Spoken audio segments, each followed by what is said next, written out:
We are supposedly live. Hang on one second. Yay. I think it takes a second for YouTube to catch up here. Okay.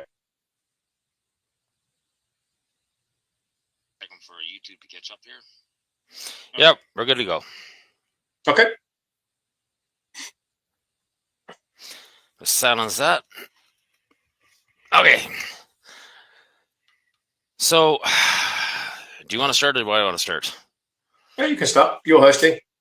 Okay, so basically, this podcast today is going to be about positive reinforcement and kind of debunking the entire system of dog training. Now, I've been watching for the last 20 years as this shit show has been going on. And as a result of all the lies and the garbage and everything else, we've got millions of dogs that have been killed behaviorally for no reason at all. Behavioral euthanasia shouldn't be happening at all. We've got millions of dog owners' lives destroyed. I mean, let's get a show of hands. How many people out there are living like hostages in their own home? Tonight we're going to be bringing in Zach. We're going to be talking with Zach George and the president of the American College of Veterinary Behaviors, Lisa Radasta, because she is literally now the president of all of Zach George's scientific consensus. And we're going to start proving all of this stuff wrong. Okay. Now, before we get into this, I got a question for Dr. Lisa Radasta and for all the vet behaviors out there, all the vets out there. How many dog owners have sat in your office and cried while you executed their dog for behaviors that you did not understand? Let's give it a go, Pete. Oh, you think they didn't understand those behaviors? I think they think they did understand those behaviors. That's part of the problem.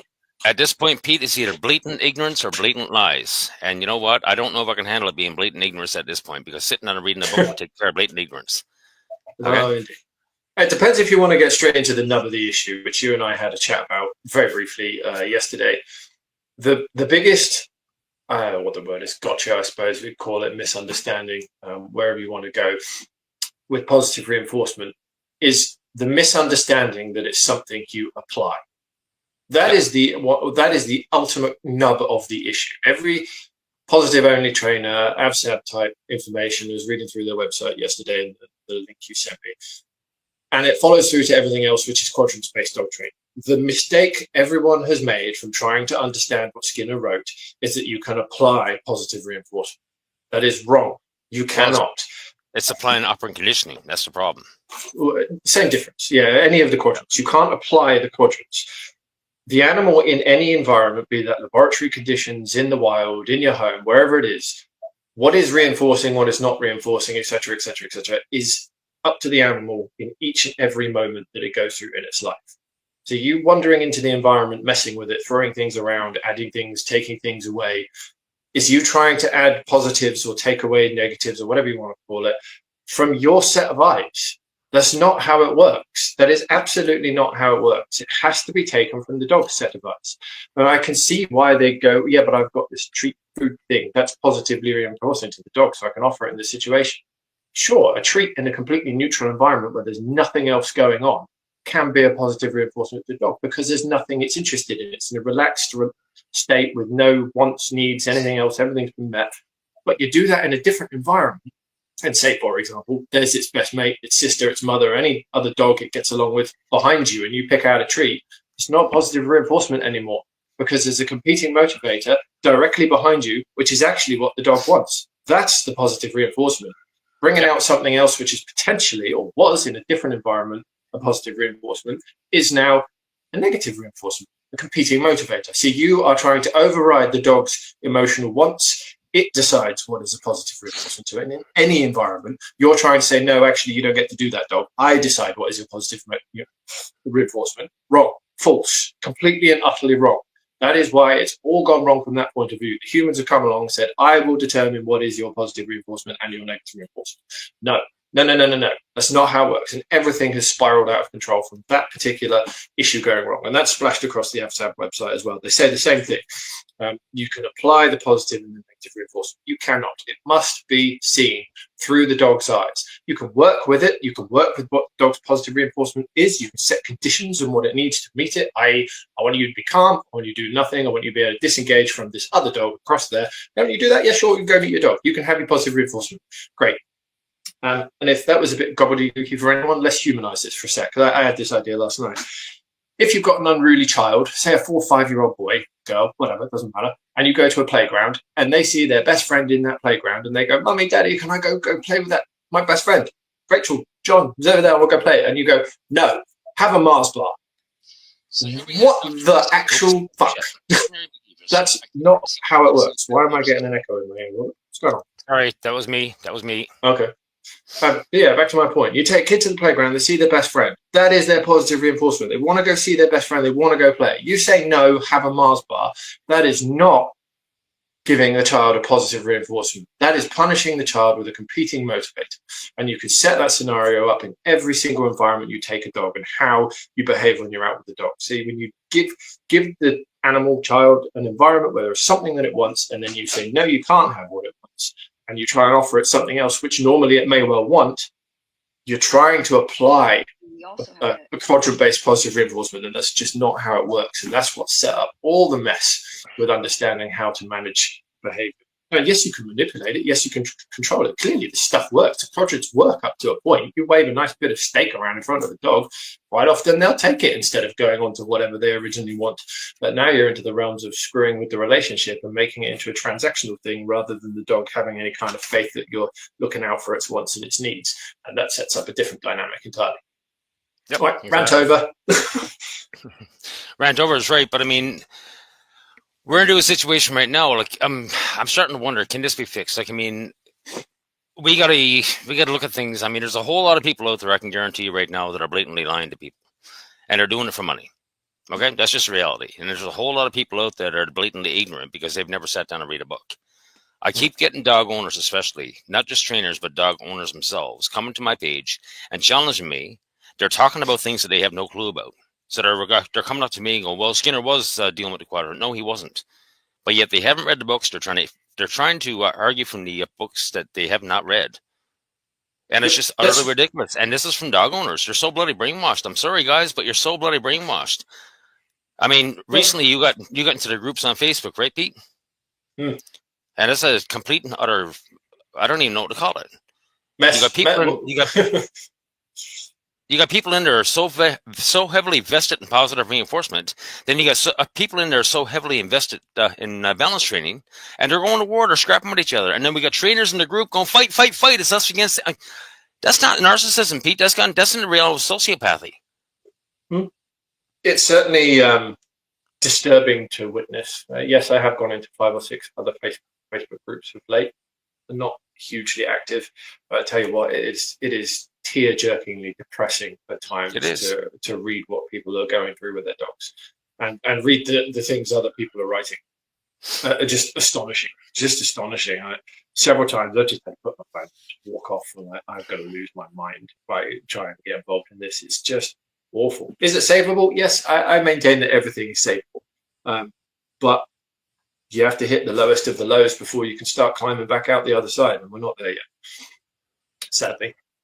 Yeah, and that's what scares me right now, because how far does it have to go? Yeah, now we've got very. Right now, I mean, it's depressing because everybody out there thinks that they're alone. Every dog owner that's suffering right now thinks they're all alone in the world. They're not. And that's the problem. I mean, we keep hearing the same 10, 12, 15 stories over and over and over again as people come into the group. You know? Yeah. It is almost a script. New people join the group, and there's roughly 5 different situations you can pick from, and everyone will be in one of those 5. They've either been down a training route and it's not worked the nice way. They've been down a training route and it's not worked the balanced way. They've not been down a training route and didn't know what they were doing with their dogs, and now it's an unsocialized mess and doesn't know how to behave. Or they've given it to someone else completely, i.e. the board and train, and who knows what kind of mix of training goes on at those places, and they get back a dog that's even worse than when it went. Or they've had been down the route of they tried themselves, didn't know what they're doing, tried some training, and it didn't work, and they kind of gave up. Yeah, that's kind of the stories you hear most regularly coming into the group, and you can tack on reactivity and aggression to each one of those routes. Yep, it's crazy, isn't it? Hang on a second. I've never done a screen share here. I want to see if I can try this. Oh, not a screen share. Video file.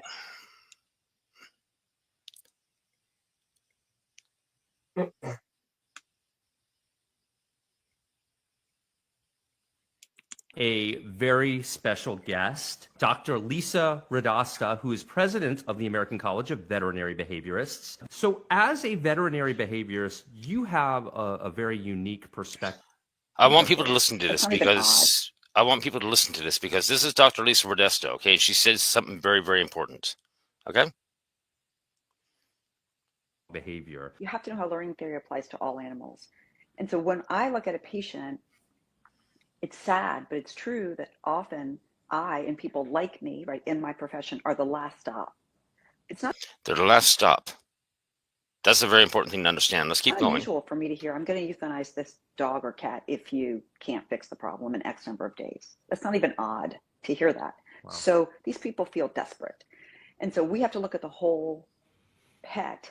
And we also have to understand learning theory to the point of, like, when you first start training, when I was 18, I first started training my dogs. Like, I trained my dog when I was 6, but I mean, like, really showing them. I'm 55 now, so it was a long time ago. And I learned the 4 quadrants. I learned about operant conditioning. I learned about classical conditioning. And they seemed really separate because that's how they're presented when you're a new trainer. And that's probably how you should learn about them as a brand new trainer. But then you learn that they're really never separate. That's the key factor right there, that they're never really separate. They're trying to combine operant conditioning and classical conditioning. And notice how she says point blank, she learned all about the quadrants of dog training and operant conditioning. Yep. And that's the whole problem, because now Dr. Lisa Radoska, the president of the College of Veterinary Behaviorists. Yeah. She's now redefined psychology. She's redefined operant conditioning into a method of behavior modification using reward and punishment. Would you like to take a minute and explain what operant conditioning is to people in reality from Skinner's point of view? Well, first of all, I'll go back one step. She was taught that. So whatever she said, she was 55, so she was in college, 35 years ago? Yep. So the deviation from quadrants and the rest of it was being taught at university level 35 years ago. That's a long time ago. Longer than that. We're going back to the 60s. Yeah. Undoubtedly, because that's what she was taught. So her teachers would have learnt the same thing, and you don't get to be a university professor doing all that teaching without having learned some of that stuff yourself, presenting papers, you know, the rest of it. You have had a career in that line of work before you get to be at uni teaching. So you're right. It does almost go all the way back to the end of Skinner's career, which is interesting. Right, remind me of the question again. What do you want? Explain operant conditioning from Skinner's point of view. Dr. Radoska would define operant conditioning as a method of behavior modification using reward and punishment. Thank you, Rollo. Operant conditioning is the way an animal comes to deal with a new environment or a new thing entering the environment that is already in. That is it. That is all operant conditioning is. It is the way an animal learns to navigate a new environment or an environment that is already in, that something new enters. It's that simple. So is she blatantly lying or blatantly ignorant? Because she learned all this years ago, but she's never ever updated that learning. And this is the problem. Why would she? Why would she? I haven't met one dog trainer. Yeah, but I haven't met one dog trainer yet. Not one behaviorist, not one vet behaviorist that has actually sat down and read Skinner. They all blame the man for it. Skinner should be mandatory reading. You've met one, and he'll be watching the replay. You have met one. He's in our group. Okay, but anyways, there are some trainers yesterday that they're actually reading the books and starting to learn. Thank God. But it's incredible, right? Yeah, Skinner should be mandatory reading, but the problem is, if Skinner were mandatory reading, this wouldn't be going on right now. Yeah, that's the reality.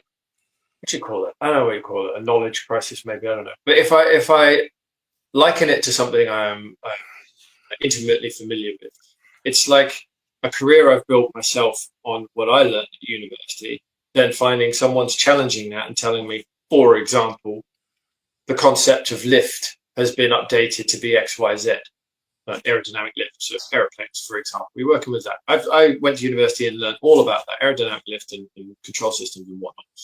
Okay, someone comes along and tells me all of that's wrong. We've missed the fundamental definition of how lift works. It's this, and there was actually some decent papers published about it in XYZ. Surely you'd have some natural curiosity. But the problem is, unless you come across those kind of people, you're not going to go looking. What you learn at university becomes your life Bible for your career. I'm around PhDs all day freaking long at work, and they don't go back and question what they learned at university. Why would they? They build on it. They build the understanding based on that. It is the very foundation of everything they go on to have careers about. And I've seen that across multiple different industries, multiple different careers that I've worked with people. What you learn at university is sacrosanct. It can't be challenged unless there is something that is so fundamentally obvious to challenge it that the universities start teaching something different.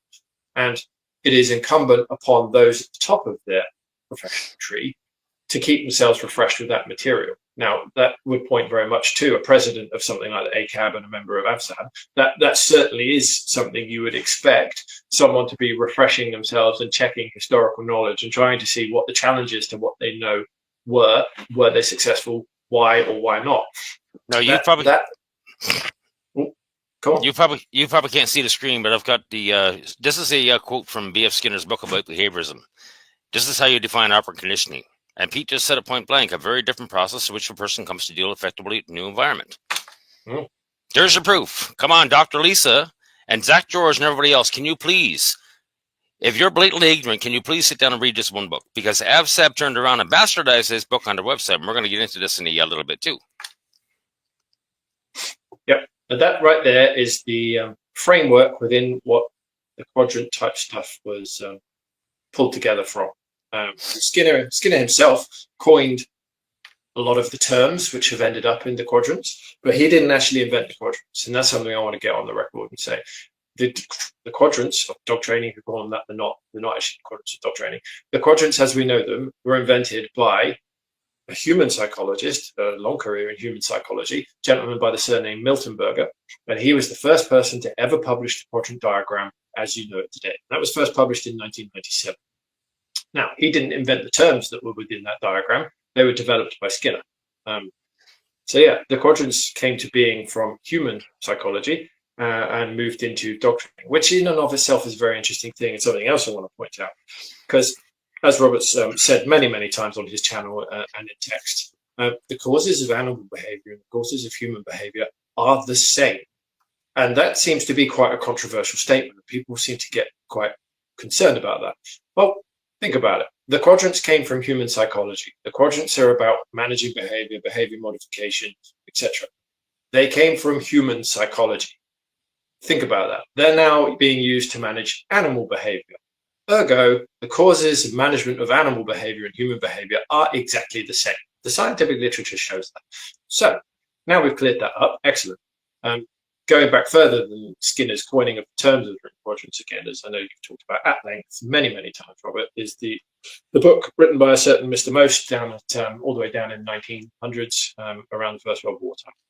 Yes. So yeah, it's a brief history of the quadrants, a brief history of where they came from and who actually published them in their current form, who coined the terms. It was Skinner, and it was originally to do with animal behavior as it came from World War I's Conrad Most, as he talked about his inducements and compulsions. Skinner turned it into the reinforcement behavior words, and then published it in the quadrants. And that was specifically for use with atypical neurodivergent psychological case humans, where we had some success in using those quadrants. So yeah, also bear that in mind. The quadrants saw their most success in atypical clinical psychological and neuro-damaged humans, and then it was moved into dog training. I screwed up. Just 1 second here. I've got the. I just screwed up when I put the screen on, but the thing of it is, I got a picture up here right now. This is Conrad Most book, ladies and gentlemen. This is chapter 2, the use of compulsions and inducements. That's exactly what the quadrants of dog training are. They're primary and secondary inducements, primary, secondary, compulsive inducements. What are inducements? If you look up the word inducement in the dictionary, it's literally a bribe. You're trying to get your dog to do something for a piece of food. What is a compulsive inducement? You're trying to force your dog to do something using tools. This is where positive punishment is. What you're calling positive punishment, Conrad called primary compulsive inducements. Yeah, way back in 1910 or something like that? Did he write that book? Yep, 1910. Mm-hmm. And it's absolutely ridiculous. But the thing of it is, I've never heard Robert Cabral, I've never heard Larry Crone, I've never heard Ivan Balabanov, I've never heard Tom Davis, I've never heard any of them talk about Conrad Most. They won't. Robert Cabral did a video a couple of days ago. Oh, you don't need to go to school if you want to learn dog training. You know, heaven forbid you read the books. They all know about Conrad most, but they're saying just go out and find a trainer to mentor under. You don't need any theory. Now they're trying to bury everything, you know? That's an odd statement. That really is an odd statement. Yep. Well, I mean, experience counts. Let's not beat about the bush with that one. Experience is worth its weight in gold when you're doing things in any field of work you ever choose to be. Experience is vitally important. But it's kind of like stabbing in the dark if you haven't at least got some theoretical knowledge yourself as well. Yeah, you wouldn't teach children to drive by giving them the keys to a car and going, "There's a road, go figure it out." You don't need the road theory. Just drive. You'll be right. I'll sit in the front seat with you and mentor you. You're going to die very quickly. You're going to die. That's why we have to teach children the rules of the road theory, hazard theory, all of that stuff. Sure, 100 years ago when there was just horses, you'd get on a horse and learn. You had to do it by yourself. But even then, you had to be shown by other people how to do it. As for actually working it yourself, yeah, that was experienced by yourself. But yeah, weird. Theory is vitally important, and yes, I know there's a lot of controversy on which is the right theory, which is the wrong theory in dog training, and there's a huge amount of so I mean words exchanged. Bring up another one here. Oh, got it. Because we're gonna really get through all this stuff. Slides and PDFs. Computer, just 1 second.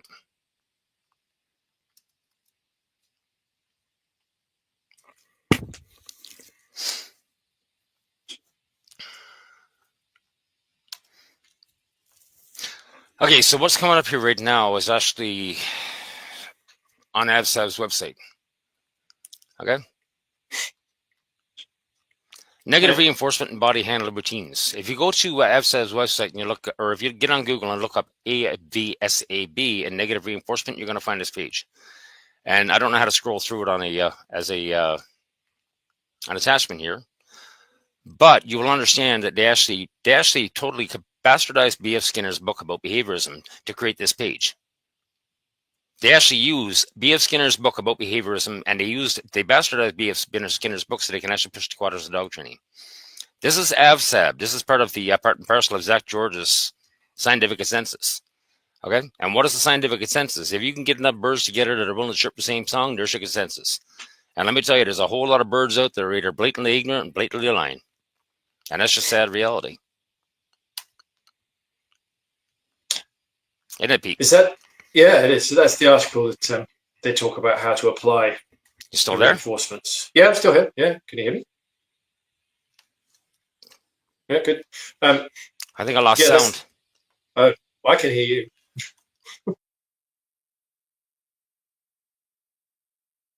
I don't have a chat. I can't type to you. Well, I'm good. It's all good. My end seems to be working.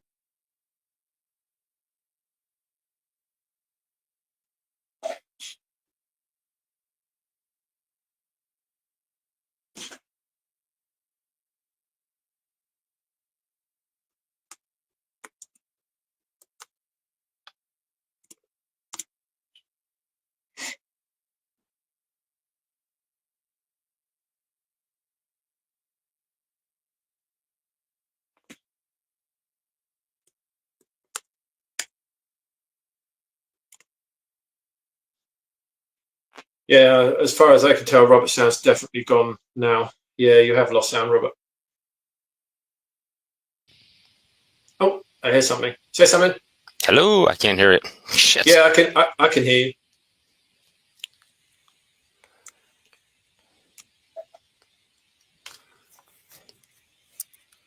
I can't hear you. Oh, that's not very good.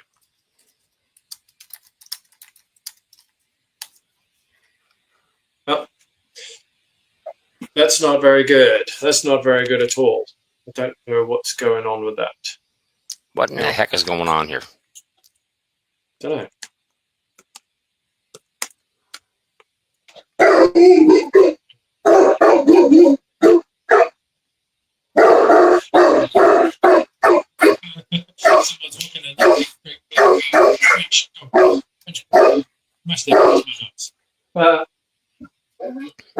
Yeah. I Yeah, just it's your mate. I know. Oh, that was lovely. Yeah, there's a Dr. Bordeaux going past. And Rollo making his feelings clear if anyone could hear that. Sorry. What are you doing?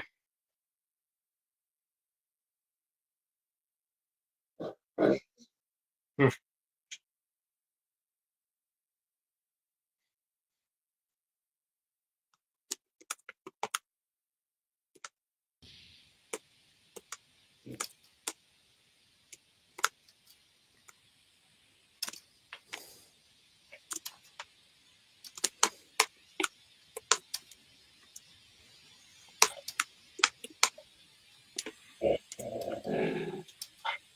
All right, thanks, Tom.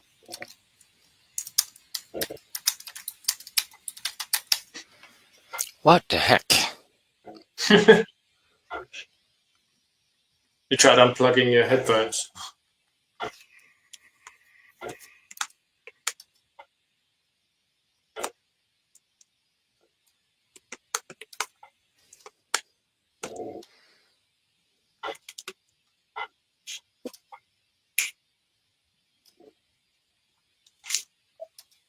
Thank you.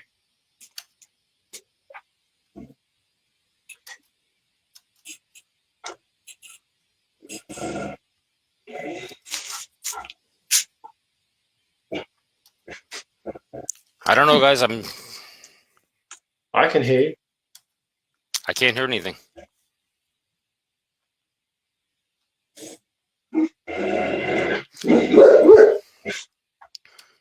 Do we have to start this over?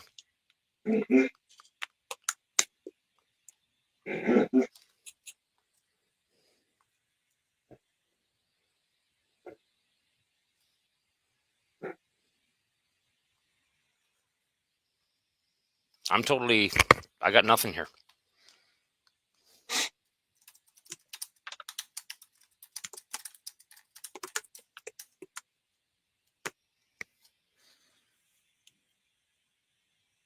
Should we start a new live?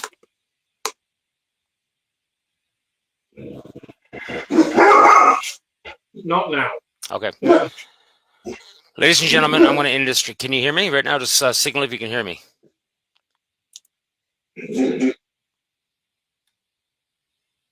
Okay, I'm going to start a new live, ladies and gentlemen. Give me 2 minutes and look for the new link. Okay, I'm going to end this one. I can't hear a thing. I'm deaf. What happened? But Computers, man, computers. That's what happened. They are annoying as hell. yep. My wife is currently struggling with her phone. Won't let her do some of the things she needs to do for work on it anymore, which is really driving them nuts. There you go. IT. It's rubbish. Okay, just Right. 1 second here. There we go. Okay. We're live, are we? Yep. Yay. So hello again, everybody. Yeah, we're on. Let's see if we can stay on this time. I'm going to bring up another video or another image here because there's stuff that we need to talk about here. Okay. Yep. Can you see the image? Yeah, I can. Yep. Okay. So this image here is a quote out of B.F. Skinner's book, Behavior of Organisms, published in 1938.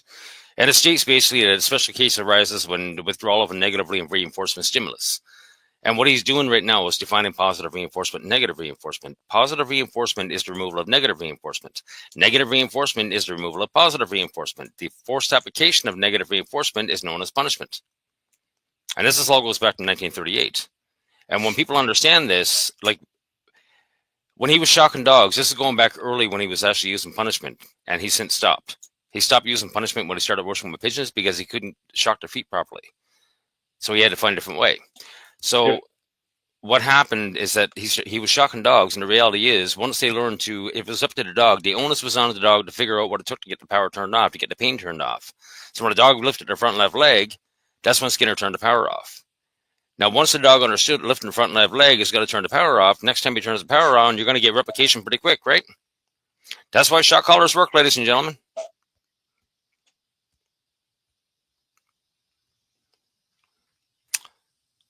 Let's get another one here.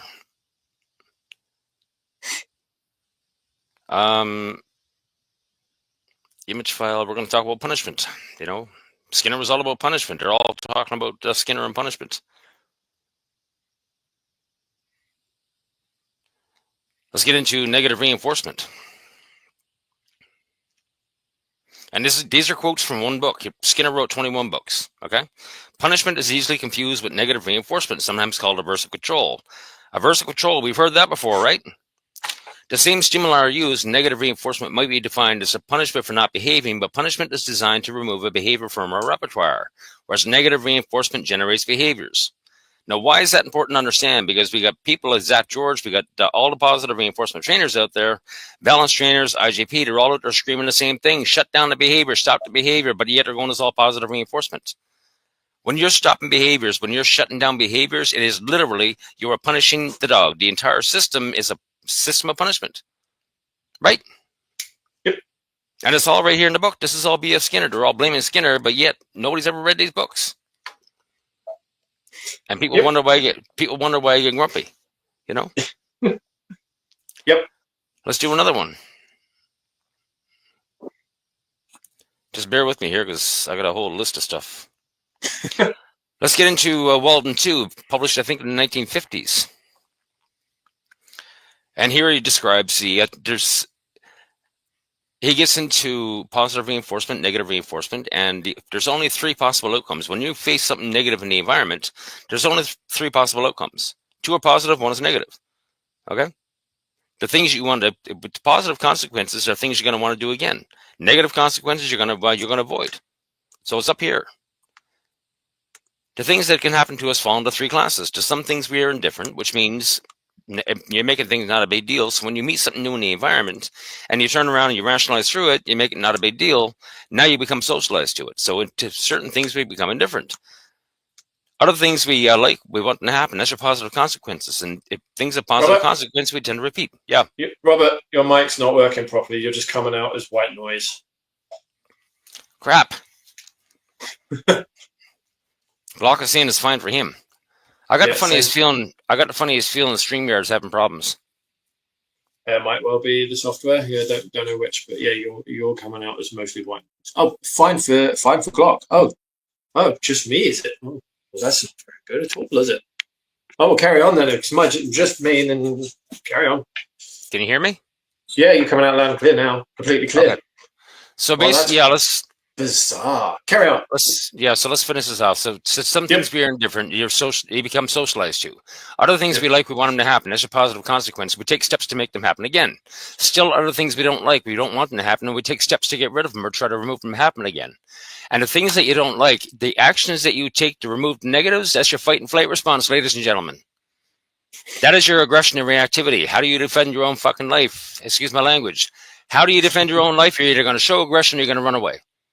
But yeah, we're declaring dogs aggressive. We're declaring dogs reactive. It's not a condition in the first place, let alone something you can fix with buddy reward and punishment. Yep. You know? Yep. Especially when the reward is have a toy, have a piece of food, and now don't be scared. Yeah, great. Yeah, exactly it. And it goes back to what you said earlier. You need to look at this for the dog's set of eyes. You need to look at this from the dog's point of view. Yep. If there is one thing I would impress upon people in all of this, it is remember that the behavior you are seeing has to be understood through a set of eyes that is not yours. Has to be understood through the dog's set of eyes. And then everything behaviorally will start to make sense because either they do want that, they don't want that, or they're indifferent to that. And if you get the do or the don't want, you'll see behaviors that try and either make that happen or make that not happen. As Robert said, there's your fight or flight. Dog doesn't want another dog coming up to it. You're going to see reactivity behaviors. You're going to see body language that says, oi, piss off. I don't want you in my space. If you have a dog that wants to meet the other dog, you're going to see behaviors and body language that show, hey, yeah, cool, come over. I'd like to see you. Or can I go over there? I'd like to go meet this dog. I'd like to give him a face sniff and a butt sniff. This is fun. I love it. And if you have indifference, you'll have the dog see the other dog and then just carry on doing whatever it's doing. But it has to be understood through the dog's set of eyes, and then everything starts to make sense. When it gets difficult with you and your dog's not doing what you want, You're into relationship dynamic differences, and that's where the humans have come in and tried to shortcut all of this stuff by saying, hey, actually, I can manipulate the dog. I can manipulate the behaviors by adding stuff to it or taking stuff away or hurting it or bribing it. And yeah, to an extent you can, but take away all of those things and go out with the dog. Is it going to hang around with you? Is it going to walk next to you? Is it going to enjoy itself? Nah, do whatever it wants. Doesn't care about you because you're just a freaking treat dispenser. Yeah. And then we got to get back into negative reinforcement or negative reinforcements generate behavior. Anything negative in the environment, it's going to generate your behavior to fight and flight. So when I look at dogs, like when I see Jack, I did a reaction video to Zach George when he was working with that so-called aggressive German Shepherd. What a joke that was. And Zach is, people need to realize what Zach is doing. He's punishing the dog in ways that people can't understand because they don't understand positive reinforcement. So when you take a dog that's scared and reactive and in fight and flight, that's their base primal positive reinforcement. Now, Zach turned around and other trainers are doing the same thing. They're going to put a muzzle on the dog. They put a leash on the dog. Some people put a knee collar on the dog. Some people, well, actually, they're going to the owner. Can you please put this on your dog for me because I'm scared? But they're actually preemptively punishing the dog just because they are scared. And now they're going to start layering on. They're going to start rewarding that punishment or layering on the punishment. Okay?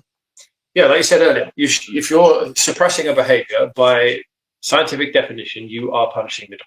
When you look at it through the dog's eyes, you are seeing a behavior, you don't like that behavior, you take steps to make that stop, you are by definition punishing the dog. That's an inarguable point.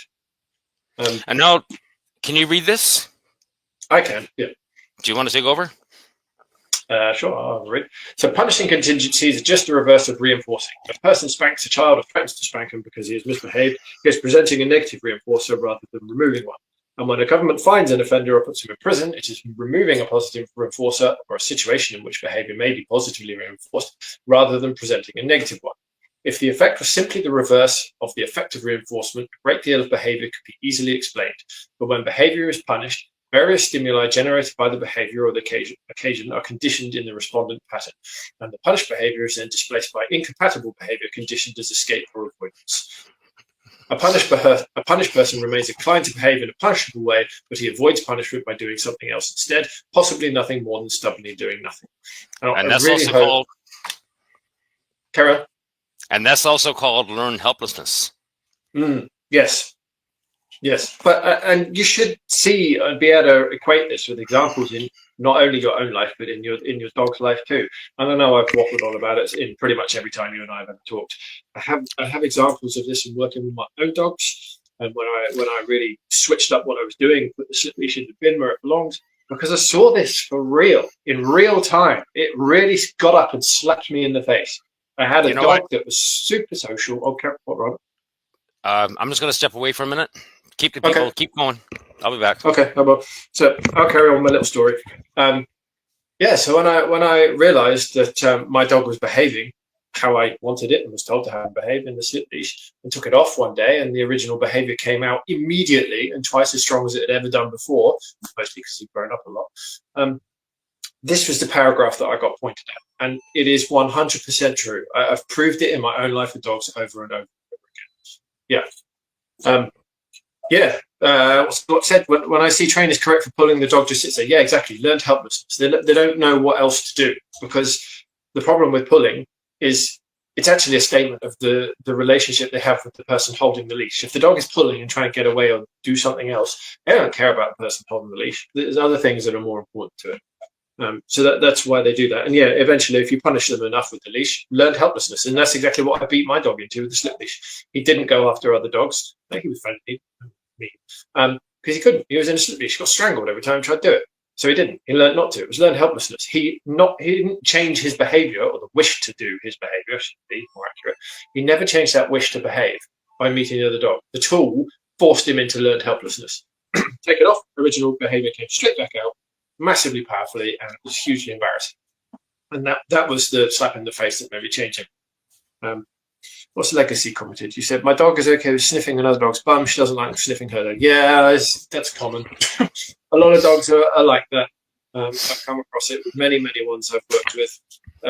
It happens. They're a bit sensitive over their own body. They don't like other dogs sniffing around them so much, but they're quite happy to go and sniff other dogs. Yeah. is one of the things. Practice, practice, practice. They tend to get there eventually, but finding good, confident dogs often helps with that. I'm going to bring up another screenshot here. Oh, I can't see that yet. It's coming. There's a bit of a delay. Oh, yeah. Okay. Yep. I said earlier that Skinner didn't make the quadrants. This is Kunzite. Now, I don't know exactly who Kunzite is, but I suspect it's going to be either a enforcer or it's actually Bree, Zach's wife. But something tells me that Zach is not allowed to talk to me anymore because he hasn't opened his mouth to me in a long time. Because every time he does open his mouth to me, he actually screws up. Okay? So I said it earlier that Skinner didn't made the quadrants. So who did? Now, Zach has gone on this whole tirade about Conrad Most and everything else, and they know. Zach knows that what he's pushing is Conrad Most and not primary inducements, okay? So what Zach George really is, and what positive reinforcement trainers really are, they're IGP dog trainers using the quadrants of IGP, and they're only using one quadrant. But they're actually using not all four quadrants, but they don't want you to know that, because they're actually applying punitive punishment. Because all these trainers that are going shut down behaviors, stop behaviors, that by definition is punishment. The entire system is punishment. That's the reality. Okay? Yeah, as I said earlier, the person who did actually formulate the quadrants in their known form today was a human psychologist by the name of Miltenberg. That's the guy. Yep. Well, let me actually give me 1 second. Keep on talking here. I'm going to see if I can find another. I want to bring up Temple Grandin because we're going to go back to the 60s because she actually stated clearly exactly what was going on. Her stuff. I haven't read you should. Temple is a high function autistic and she's incredible. I love Temple Grandin. I'm aware. I know who she is, and I've listened to some of her presentations that have been on YouTube, but I've not read any of her books.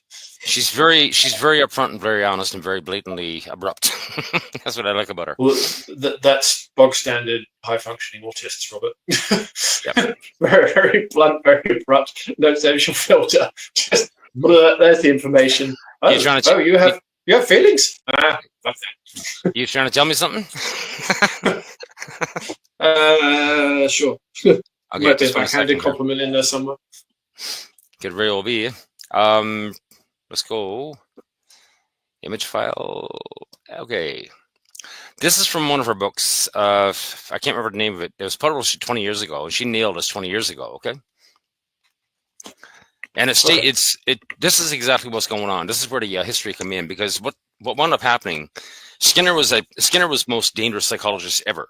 Okay, so when he started presenting all this stuff and became famous in the 1960s, he scared the shit out of a lot of people, a lot of the powers that be. So what they ended up doing back in the 60s, they turned around, they assassinated B.F. Skinner professionally. They overlaid him with Edward Thorndike and his methodological behaviorism, and here we are today as a resulting mess. So Temple goes on. By the time I got to college, I knew I wanted to learn about animals. That was in the 1960s, in the whole field of psychology, B.F. Skinner and behaviorism. He was so famous that every college kid had a copy of Beyond Freedom and Dignity on the bookshelf. He taught that all you needed to study was behavior. You weren't supposed to speculate about what was inside a person's head or animal's head. Now, understand what psychology is a very study of the mind and behavior. Skinner didn't care about the mind. He was only focused on behavior, the limbic system of the brain. Okay? She goes down below for the black box was off limits. You couldn't talk about it. You can only measure behavior. Therefore, you can only study behavior. Now, for behaviors, that was no great loss, since according to them, environment was the only thing that mattered. Some animal behaviors took this idea to the extreme by teaching that animals didn't even have emotions or intelligence. Animals had only behavior, which is shaped by rewards, punishments, and positive and negative reinforcements from the environment. And she just nailed, in one paragraph, she just nailed the entire system of dog training. Mm-hmm. You know, how incredible is that? And she wrote this 20 years ago. More than 20 years ago, wasn't it? Did she write this just the other side of the millennium, just before the year 2000? Or am I wrong? Yeah, it was around 20 years ago. Okay. It could have been longer, I'm not sure, but this is exactly what's going on. You know, that animals didn't even have emotions or intelligence, and that's the whole thing with Edward Thorndike, because rule number one with methodological behaviorism is don't you dare compare human behavior to that of lesser species. This is the reason why now we have dog trainers out there going, it's only a dog, you know, they don't have emotions, they don't have feelings, they don't feel pain. Well, even if they do, that last sentence on that screen grab there, after one of the comments, which was shaped by rewards, punishments, positive and negative reinforcements in the environment, that is the entire system of IGP dog training. right there. Yep. And that's kind of the point. And I will give it its due. It works up to a point. It gets you to have dogs that can do things that they wouldn't ordinarily do. It does work in that regard. But what it doesn't get you is an animal that truly trusts you, or an animal that truly wants to be with you. It doesn't get you a partner. It doesn't get you a companion. It gets you a tool. And IGP dogs are tools, and they're very good at what they do. Look at police dogs. Look at military dogs. Really good at what they do. They're not pets. They're not animals that can be trusted in, for example, dog parks. They're not animals you can just take the leashes off and go wandering around a town centre. They can't do that. That's not what they've been turned into, because they've been beaten into what they are through a system of reward and punishment. And that's right. that changes the nature of the animal into something it was not originally. It's been taught and forced is the right word, into abnormal behaviours, and that's all it knows. And as Michael Ellis and Ivan Balabanov on video in one of their podcasts saying, the early training system for these type of dogs is all about setting up effectively OCD. I think that was the exact words they used. She said OCD. It's addiction. The entire training system is to set up addiction to the toys, OCD, or the task that the dog is doing or wants to do, needs to do for the humans. And they go on to say, if we did that to humans, the sport and the training systems would be instantaneously banned. They'd be outlawed because it's horrible. But it is. You're turning an animal into a tool. And okay, there's a place for that. I understand military dogs, and I understand police dogs, and I understand the dog sport. Sure, there's a place for that. But absolutely does not belong anywhere near the pet dog world in any way, shape, or form, because it causes problems with the dogs. It's weird. But so to give it its due, within a certain set of boundaries, it works. What it doesn't give you is a trustworthy partner that you can take into a normal domesticated dog situation. Well, we're gonna go there. Hang on a second now. Let me bring up another screenshot. Let's bring in Larry Crone, because he made a very interesting post, and he actually got me banned on Facebook. This one got me banned on Facebook when I asked to challenge them on it. Okay. So let's dissect this one.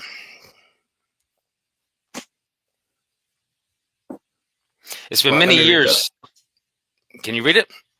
Oh, I can read it. Sorry, I meant quietly, but I'll read it out loud if you like, because I've not read this. It's been many years since I started preaching to pet dog trainers about learning from top-level sport dog trainers. I truly believe so many are ineffective because they tend to learn from YouTube trainers that are great marketers. Yeah, that's true. But in reality, not the best dog trainers. Also true. It's not a popular opinion, but it's not to insult anyone, but rather give more dogs a better chance for success. Many will say, well, I'm not a sport dog trainer. It does not matter. The genius is in that world, like it or not. Here are just a few people that I highly recommend you check out, have programs you can pay for online. Just a few that I do pay for and have done so for a very long time. Possession, Gauge, and Chase, Catch by Ivan, blah, blah, blah, blah, blah. Yeah, we got to ignore the rest of it now. But the whole thing is, like, he's saying that genius is in the IGP world. Now, the genius of IGP is not that they can train dogs, because Robert Cabral said it on camera himself, point blank. If you don't have the tool, you can't train the dog, and you can't do the sport. So by virtue of his own words, if I took away their tools, they couldn't train a dog. They're all frauds. Now, the problem is, the real genius of IGP is that they built this pet care conglomerate, this $100 billion industry, and if everybody joins in, guess what? They all make off like bandits. That's the reality. Now we got dogs, and I'm sorry, but you know what? This is where I'm getting really, really disgusted, because right now, like, remember a couple of years ago when all this new data came out with all the studies with intact dogs are much healthier than cut dogs. Well, we had a whole spate of vets on, and they're still doing the same thing. They're still talking about it. We'll take it into advisement, but how many vets actually changed? Because everybody I'm still seeing out there right now, we still got vets out there right now screaming about spay and neuter. Spay and neuter your dog is, instead of doing vasectomies and tubal ligations, which is a very quick and easy operation, hormone sparing. So we got vets in there right now. I've seen a stat, upwards of 90% of all dogs in the States right now are neutered or spayed. And that's causing some serious bloody issues. That's the reality. And if you don't want to believe me, go listen to Gene Dodds. I mean, the hypothyroidism right now is epidemic because of it. So we've got vets doing damage, knowingly doing damage to dogs that's going to make them money down the road. One of the big outcomes of spay and neuter is behavioral issues. Guaranteed, when you have behavioral issues, you're going to go back into a dog training or to a behaviorist or to a vet behaviorist, and it's just this constant cycle in the system. So you got dog trainers out there right now. Like I watched Garrett Wing working with that Rottweiler, trying to train that Rottweiler. Now Garrett Wing, he's 205 pounds in one of his videos, and he's got a 70 or 80 pound Rottweiler in the prong collar, and that prong collar is sitting right on top of the thyroid and the trachea. And he's just winding up. I mean, he's just winding up, just waiting for that dog to make a lunge so he can rip the freaking neck out of it. So we got dog trainers out there right now, and Dog Daddy's famous for it too. I guarantee you, how much damage is that man doing to dogs' necks? So we got dog trainers out there doing physical damage to the dog's thyroid, and then vets are going in. They're going to a vet. They're having all kinds of problems with it, and nobody's blaming the dog trainer. So the dog trainer's making money off the training. The vet's making money off of all the food trials and everything else because they're not testing for hypothyroidism. And it's the owners that are paying all the bill for it. This needs to stop. If we go back to the screen grab there at the moment, I understand why Larry says what he says there, and why the sport dog world is so attractive to those in the pet dog world. As we all know, a lot of people struggle to control their dogs, and that's the terms they couch it in. They want control of their dogs. The problem is that's not actually what you want. You don't want control of your dogs. What you want is a dog that trusts you. They're two different things, two very different things. When you have a dog that trusts you and a dog that actually follows you as the leader, you don't need control of the dog. You won't do things wrong. I said, I can't remember. It was when I was having a chat with Mark DeBoat on his channel. I don't have control of my dogs when they're off leash and we're out in public and walking along the beach or walking along the town front where we go down Williamstown area. We're 2.5 hours walking off leash and we see hundreds and hundreds and hundreds of dogs. Rollo trots off to go meet dogs and I keep walking. I'm not in control. Yes, I can call him. Yes, he'll come to me. It's not traditional recall. It's a, what's the term? I don't know if anyone here will know this term. It's an officer's order. You say something nicely to the junior partner. It's not really a question, but at the same time, it's phrased as a question. You just call his name and he'll see that I'm moving on or I'm going somewhere and he'll stop doing what he's doing and he'll come along. It's not a system of control. It's not a reward and punish based thing. It's a, hey, partner guy, friend, mate, I'm carrying on over this way. You should probably be concerned where I'm going, what I'm doing. And he'll look up and go, oh, yeah, let's go. I need to be where you are. That's where I want to be. I want to be where you are. These other things are fun. This other dog, this smell, this whatever is fun. But all right, the boss is leaving. Cool. I need to go follow the boss. But it's not a system of control. But when people get problems with their dogs, the first thing they default to is, I need to get control. And that's where this can look so attractive from the IGP world, because everything they do is control. It is control on demand, in the moment, in the instant, every single time. And that works up to a point. But it doesn't get you a dog that then has a relationship with you, which is based on mutual trust and respect. And that's you're into one of two different categories. You either have a tool or you have a dog with a relationship with you based on mutual trust and respect. But you're not in control. And that is, you need to make that distinction. So I do see where the attraction comes from. And that's why the IGP world has been able to come over to the pet dog world and go, you can get control of your dog if you do X, Y, Z. Yeah, you can. Take the controls off. See ya. Oh, my dog's buggered off again. Why? I thought I had control of my dog. Well, you did in certain conditions, under certain tools. You don't, because your dog doesn't care about you, because you never cared to learn to do that side of the relationship thing. You went down a control route instead. Yeah, I mean, that's the whole thing with Skinner. He says point blank that punishment is the reverse of reinforcing. Yeah. Yeah. So when you take that punishing contingency away and all of a sudden the dog is not beaten into learned helplessness, it goes, oh, yeah, screw you, I'm off. Exactly. There you go. There you go. Yeah. It's so easy to explain, right? And again, now we got another screenshot here with Zach George, and he's talking about all about the Quadros of dog training. But again, now we've ascertained that, you know what, the Quadros didn't come from Skinner. They came from Conrad Most. And Zach knows about Conrad Most. I got posts here, screenshots, whatever have you. I got to find them. But he's talking about Conrad Most. He goes through the whole history of dog training. Okay? So he knows what he's pushing, and he knows he's lying to people. And this stuff's got to stop. I mean, it's getting incredible. Let me just finish reading that. Yep. Yeah, standard nonsense. Yeah, concepts won't apply to humans. Might not want to use them at all. But we are. It's pretty sad, isn't it? Go around you. Yeah, it's pretty sad.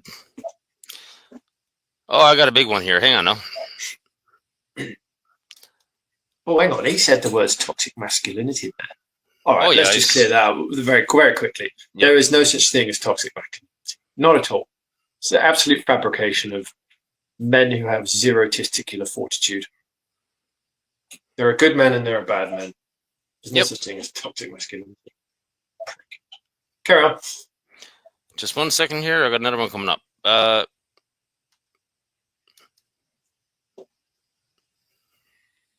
I thought it was organized, but no, I'm not. Standard. There's so much more that's going on. Let's get rid of this.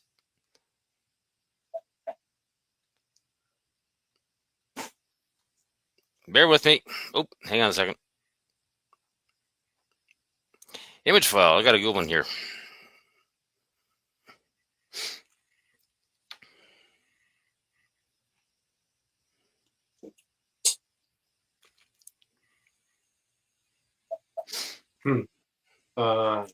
Yeah. This is the reason why Zach George is not allowed to talk to me anymore. Because he says a lot more than he should, right? So appreciating Skinner's work is indeed foundational, but modern doctrine is involved to incorporate a deeper understanding of canine cognition. While Skinner laid the groundwork for his observations on behavior, this is all garbage. He knows damn well what he's saying here is a crock of shit. We know that punishment could alter behavior. Really? We just proved that it can't. Yeah. It can shut down behavior. You can't alter behavior. So explain to people, like...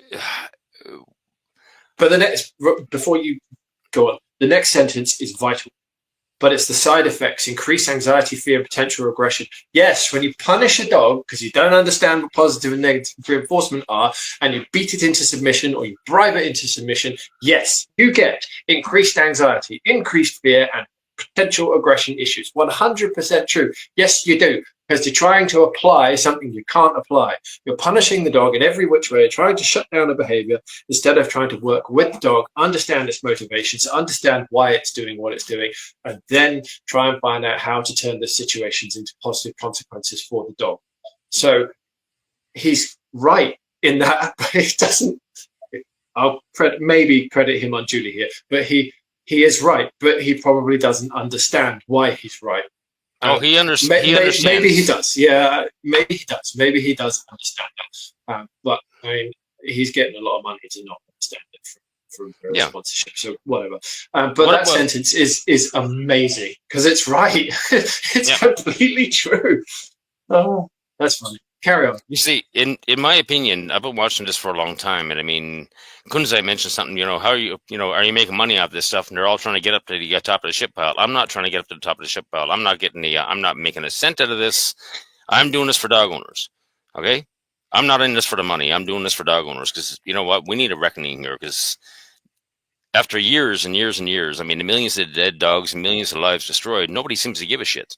There is zero care or concern in the dog training world for what they've done. There is zero sympathy. There's zero humanity left in dog training. They're all saying whatever the hell they want. I mean, they're all making up the psychology up in their own mind, and that's what they're selling to people. You look at Lynn Boyke with a School of Dog Psychology. I mean, he's over there doing a fucking Lion King impression with a Chihuahua. I'm like, what psychologist told you to do that? And of course, he won't give you an answer because making shit up as I go along is not an answer he's going to put out. And that's all they're doing. That's all they're doing. That last sentence is also really, really, really brilliant. The aim of modern dog training is to foster a relationship based on mutual trust and respect. Yeah. No, it's not. That's what you should. This is what you should be doing. But it's not the aim at all. The aim is to get the dog under control. That's mental. Utilizing positive reinforcement to build confidence and cooperation without adverse effects on the dog's mental health. That would be great if that was the aim, and it would be great if that's how it actually worked. But again, he's trying to apply a positive reinforcement to the dog. You can't do that. It doesn't work. It's not how animals understand and come to manage the environments they find themselves in, the things introduced into the environments they are in.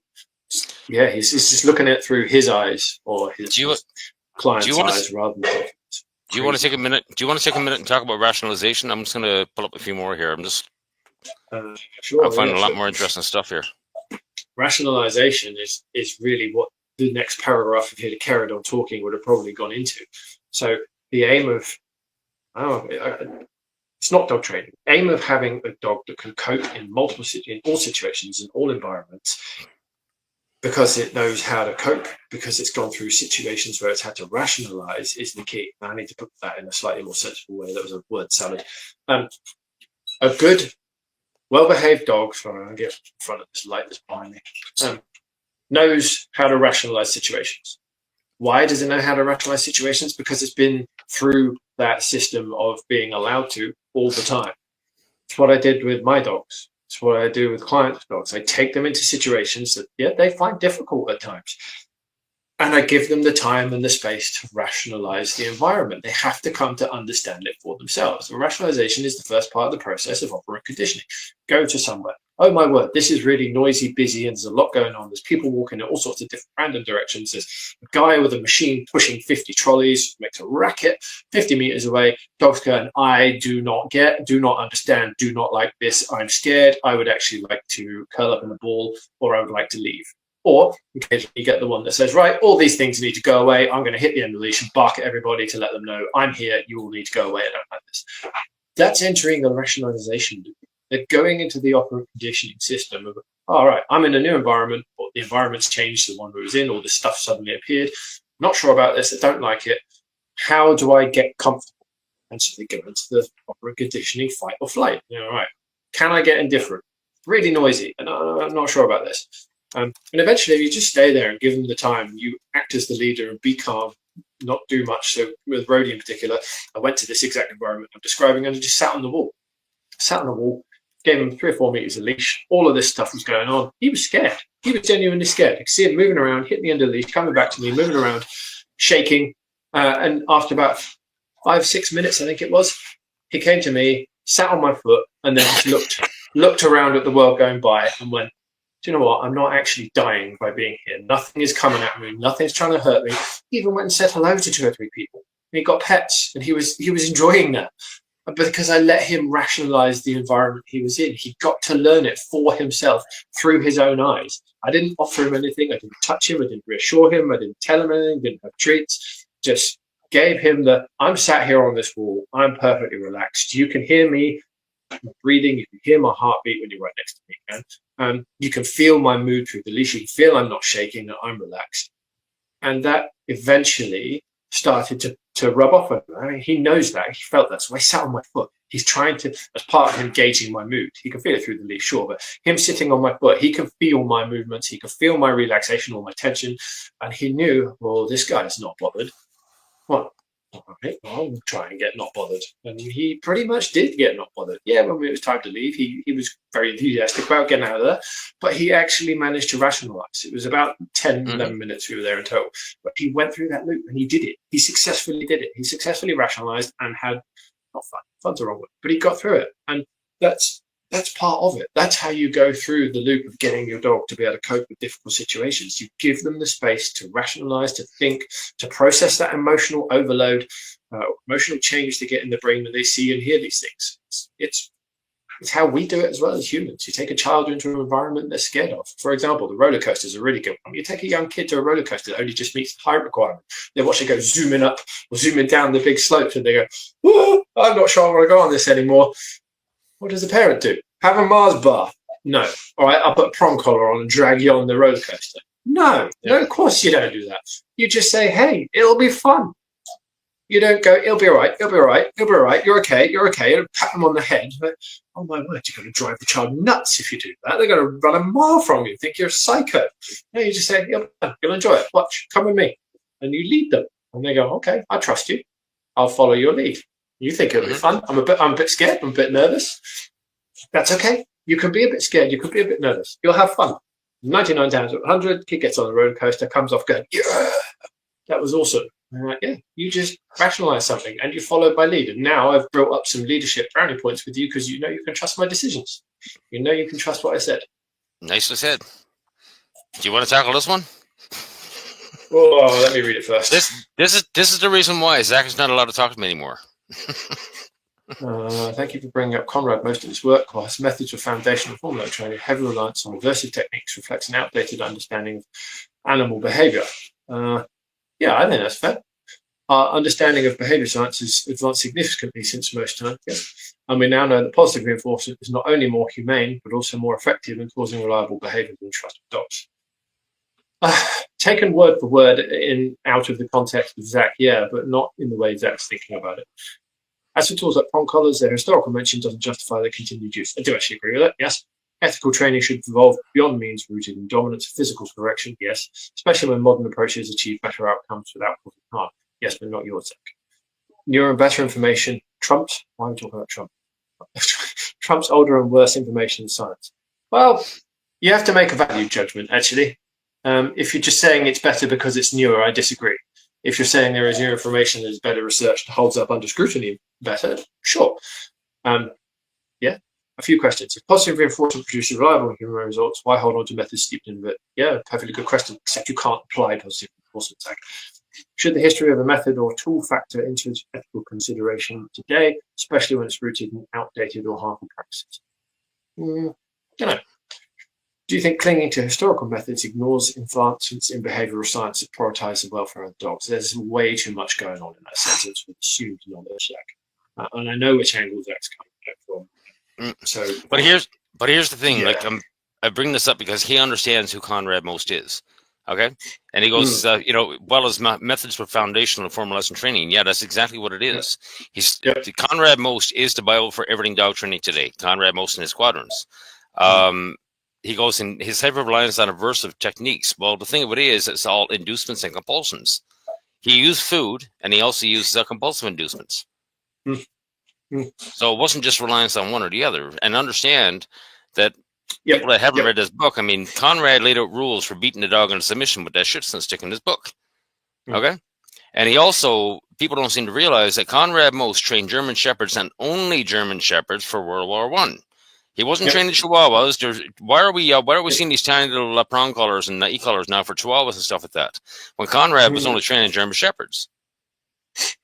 You know? But I'm going to tell you point blank, unequivocally, for anybody that's listening right now, or anybody's going to watch this, dog trainers became corporate whores. They sold out dog owners to corporate America 20, 30 years ago, and here we are today. And let me tell you, dog trainers, you're great salesmen. I'll give you that one. Because you're pushing the tools that you're hawking on their own website. Yeah, I bet they all sell those sorts of things on the side, don't they? I haven't actually checked. I don't know. I'm guessing. But the thing is, carry on, Robert.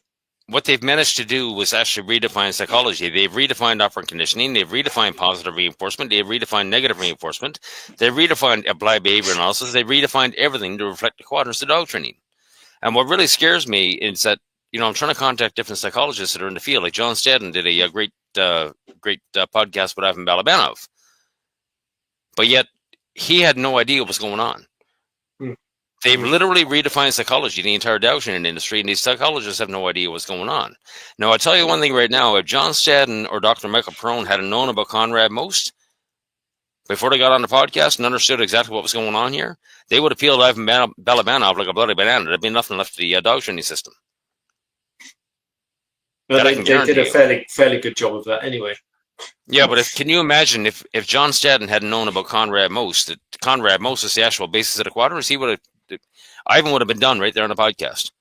It would have finished him right off. Yep. But that's the reason why these guys don't want to get on podcasts with me. Because we're going to bring up Skinner. We're going to be talking about Skinner. We're going to be reading from Skinner. We're going to be reading from Conrad Most, just like we're doing right now. Yep. And they don't want that. But yet, all these dog trainers, they don't want the name Conrad Most out there. And for the dog trainers out there and all the behaviors and the vet behaviors and everything else, it's either blatant lies or blatant ignorance. And if you're blatantly ignorant and you really firmly believe to be a Skinnerhead and anything to do with the quadrants of dog training, you better sit down and read a book, because the amount of damage that you're doing is incredible. Indeed. And it needs to stop, man. Just going to address one comment there in the comments. You go for it. I just got to step away for a minute. I got to step away for a minute, Pete. Okay. Go on. Oh, God, I'm in a bit of pain now. That's not good.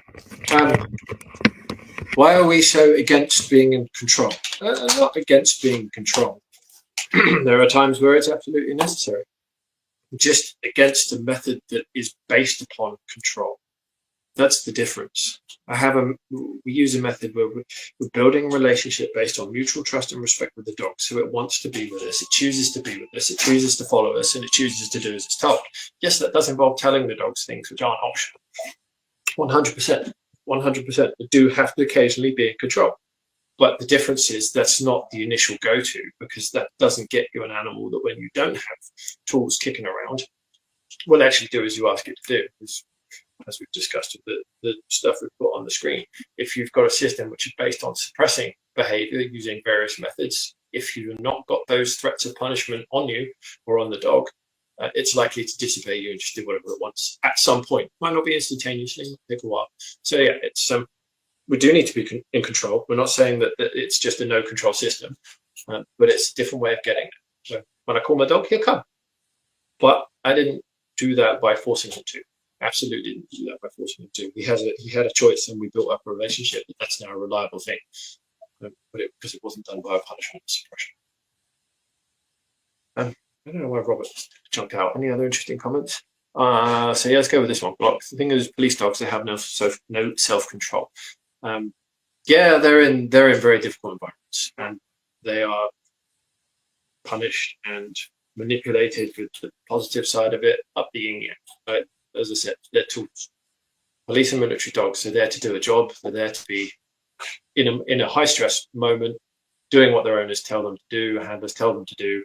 I think it was Garrett Wing actually who was saying that getting a police dog to release a bite is actually a very, very difficult thing to do, and something ridiculous that only 33% of dogs, police dogs, that were commanded verbally to let go of a bite in the course of their job out with the public, let go first time. That's weird statistics. It is 66% of police dogs wouldn't out a bite on verbal command only when they were working. That's a bit of a scary stat. But yeah, that was Garrett Wing at American Standard Canine.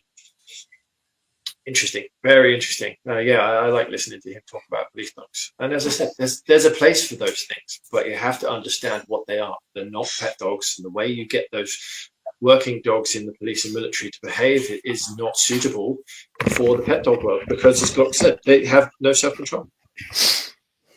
Yeah. Rogan minutes. Control needs to be used, of course, if it prevents dog doing something stupid like jumping down like a pond or a car is coming down the road. You may have to call back. Yeah, agree. Yeah, being able to manage that with your dog is important. Yeah, it's not a free for all. It's not a case of I just go out in the world, not put a leash on my dog and wait for them to get run over by a car. Yeah, it's taking what we've said to the far extremes, and that's not how it goes. Yeah, absolutely. Don't do that. Nobody wants a dog. Yeah, nobody wants a dog doing that type of stuff. But when you have a relationship with a dog based on mutual trust and respect, they will ask you before they do things. They will ask you before they try and get into water. They will ask you before they cross a road. All that kind of stuff. Yeah, it's important how you go about using that.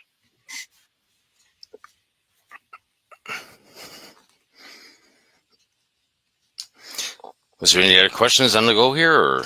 Yeah, I got one more. I'm not an advocate for punishing a dog or being reliant on a tool. However, if you're the one making the rules, establishing boundaries in direction, you are by nature in control. Yeah, I can work with that definition. Sure, I call it a senior partner. You are the senior partner. You have the final say in what does and doesn't happen. The dog should be looking to you for guidance and direction. Yes, but the way you get the dog looking at you for guidance and direction is not by slapping it about with a prong collar and not by throwing food at it when it does stuff you don't want. Yes, but how you get there is actually of vital importance. The journey is as much as the destination.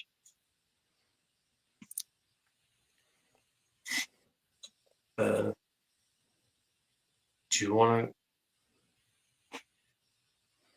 I'm trying to follow. Does Kevin act like a human, think like a dog? Yep. Oh. He couldn't resist. He couldn't resist but show up and poke his nose in and put his 2 cents worth in. That's fine. I thought he was the anti-dog trainer. Does he have? Am I wrong? Yeah, he's got the end. His YouTube handle is anti-dog trainer. Okay. And he's always looking for validation, but all he ever gets is like a puppy with a roll-up slipper across the nose. I'm not going to get into personal stuff. Thank you.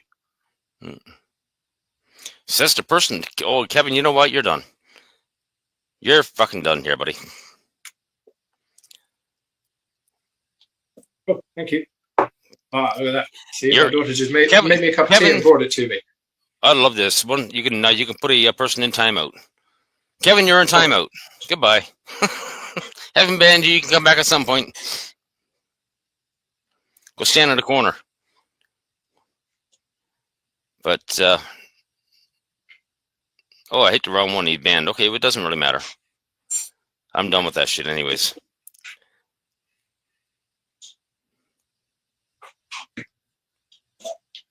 Oh, well, there we go. Yep. It's a shame. I was actually going to address something Kevin had said.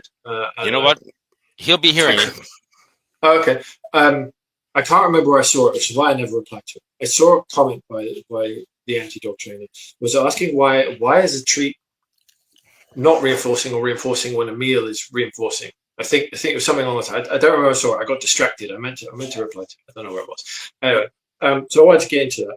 Because it's a really good question. Why is a treat or a meal reinforcing when the other isn't? That was it. It was why is a treat not reinforcing but a meal isn't? It goes back to the original point. It entirely depends on the environment the dog is in, what is in the environment, the state of the dog in its mental state, what it's doing, and its necessity for survival. So a treat out in the big wide world when a dog sees another dog and wants to go see the dog is by definition a suppression of a behavior. If you don't want the dog to go see the other dog, you want to take the treat instead. You're suppressing it, so you're offering a competing motive. Yes, it retains some motivation, otherwise, and reinforcement. Otherwise, the dog wouldn't take the treat. Yes, but it's a punisher. You are rewarding a punishment in that situation. A meal is a survival necessity. Anything which is a survival necessity, if I can say that word, absolutely is reinforcing. So a meal, of course, is what animals hunt as predators. They need to survive. Same for procreation. It's reinforcing because that's how you keep the species going. Anything which my coat fell off too. Anything which helps the animal survive is a reinforcing situation. So yes, a treat can be reinforcing. If the dog's in a lab, for example, and there's literally nothing else in the room, nothing going on, it's just sat there doing nothing, bored out of its mind, you show up with a treat, well, that's hugely reinforcing.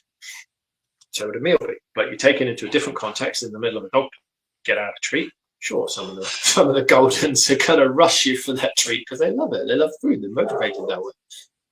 But it's not reinforcing if the dog isn't interested in it and wants to do something else more.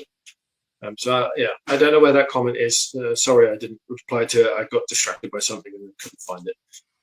Okay, move on. Rogaine, I have no interest in letting Kevin have any time on my podcast. All he's looking for is validation.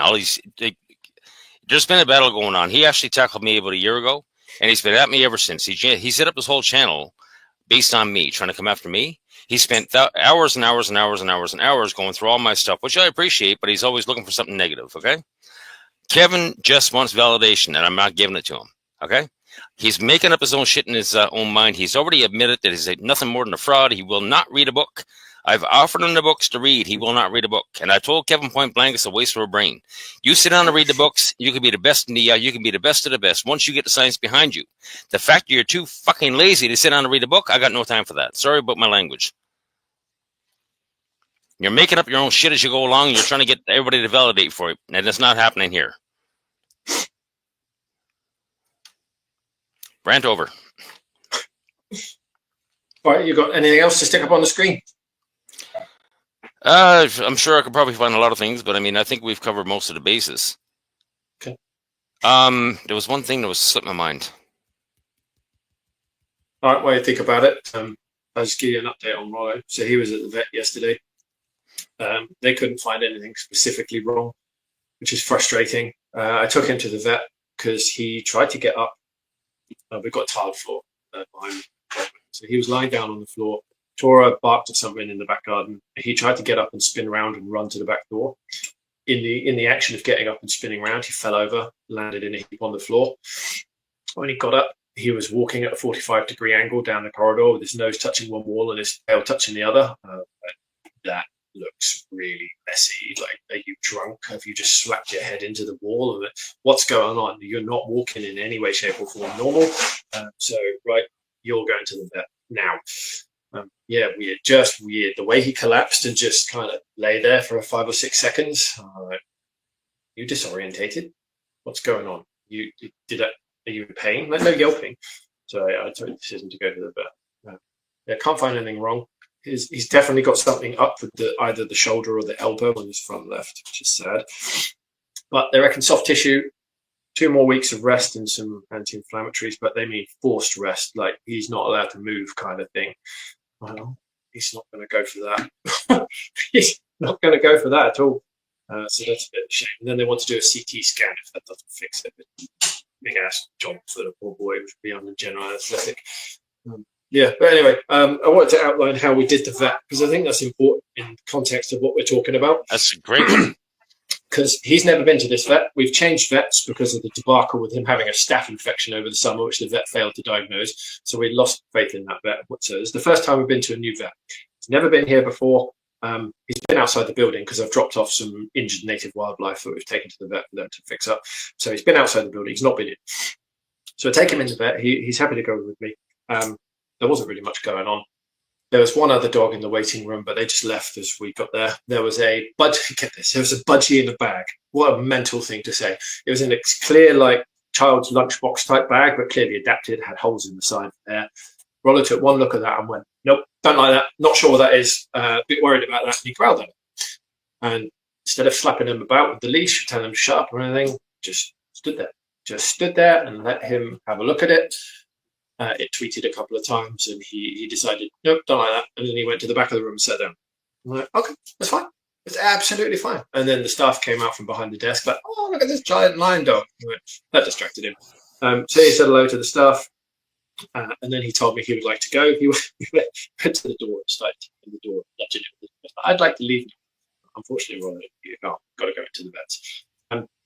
So then we went. I went and sat down. And he followed me. I went and sat down in the waiting room because the budgie had gone into being seen very quickly there in a minute. And we just sat there, and he kept trying to get out. He kept getting up and trying to move to the door, and then he lay down by the door, which was really helpful. It's an automatic door, but it was not automatic on the inside. You had to press a button to leave, obviously, because then the dog's going to try and run out. People were arriving all the time. The door would open. Rather just sit there looking and go, hi.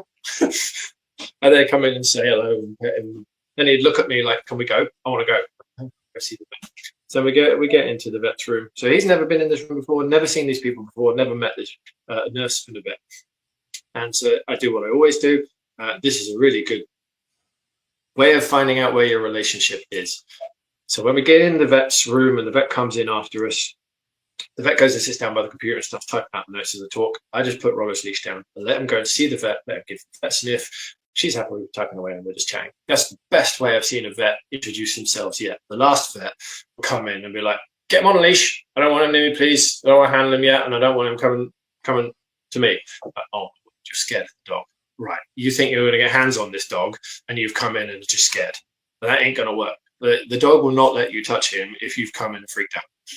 So that didn't happen. Thankfully, she sat down. She let Rollo come see him. So then when he needs to be handled, I sit down in front of him. I put my nose on his nose, hands lightly clipped under the collar, and I say to her, you're good, you can go touch him whatever you need to. So she needed to pick up all his legs, one after the other, give him a good feel over, check all his lymph nodes, all that stuff. And he's just looking at me. I said, and I'm just sat there calmly. No words are coming out of my mouth, except talking to the vet when I'm telling him things she's asking. And he's looking at me. And it's just, he's like, I'm not happy with this, but I get you're saying it's okay. You are literally sat with me, we're nose to nose, and we got this. Looking into his eyes, and he's like, okay, we got this. I will just sit here, stand here, let it happen. I did have to pick him up in the position a couple of times because he would sit down. He's lazy. And that's how we did it. No complaints from him, no growls, no nothing, because I gave him the space and the time to say, hey, look, your owner says this is all right. We got this. This is not going to be painful. This is not going to be nasty.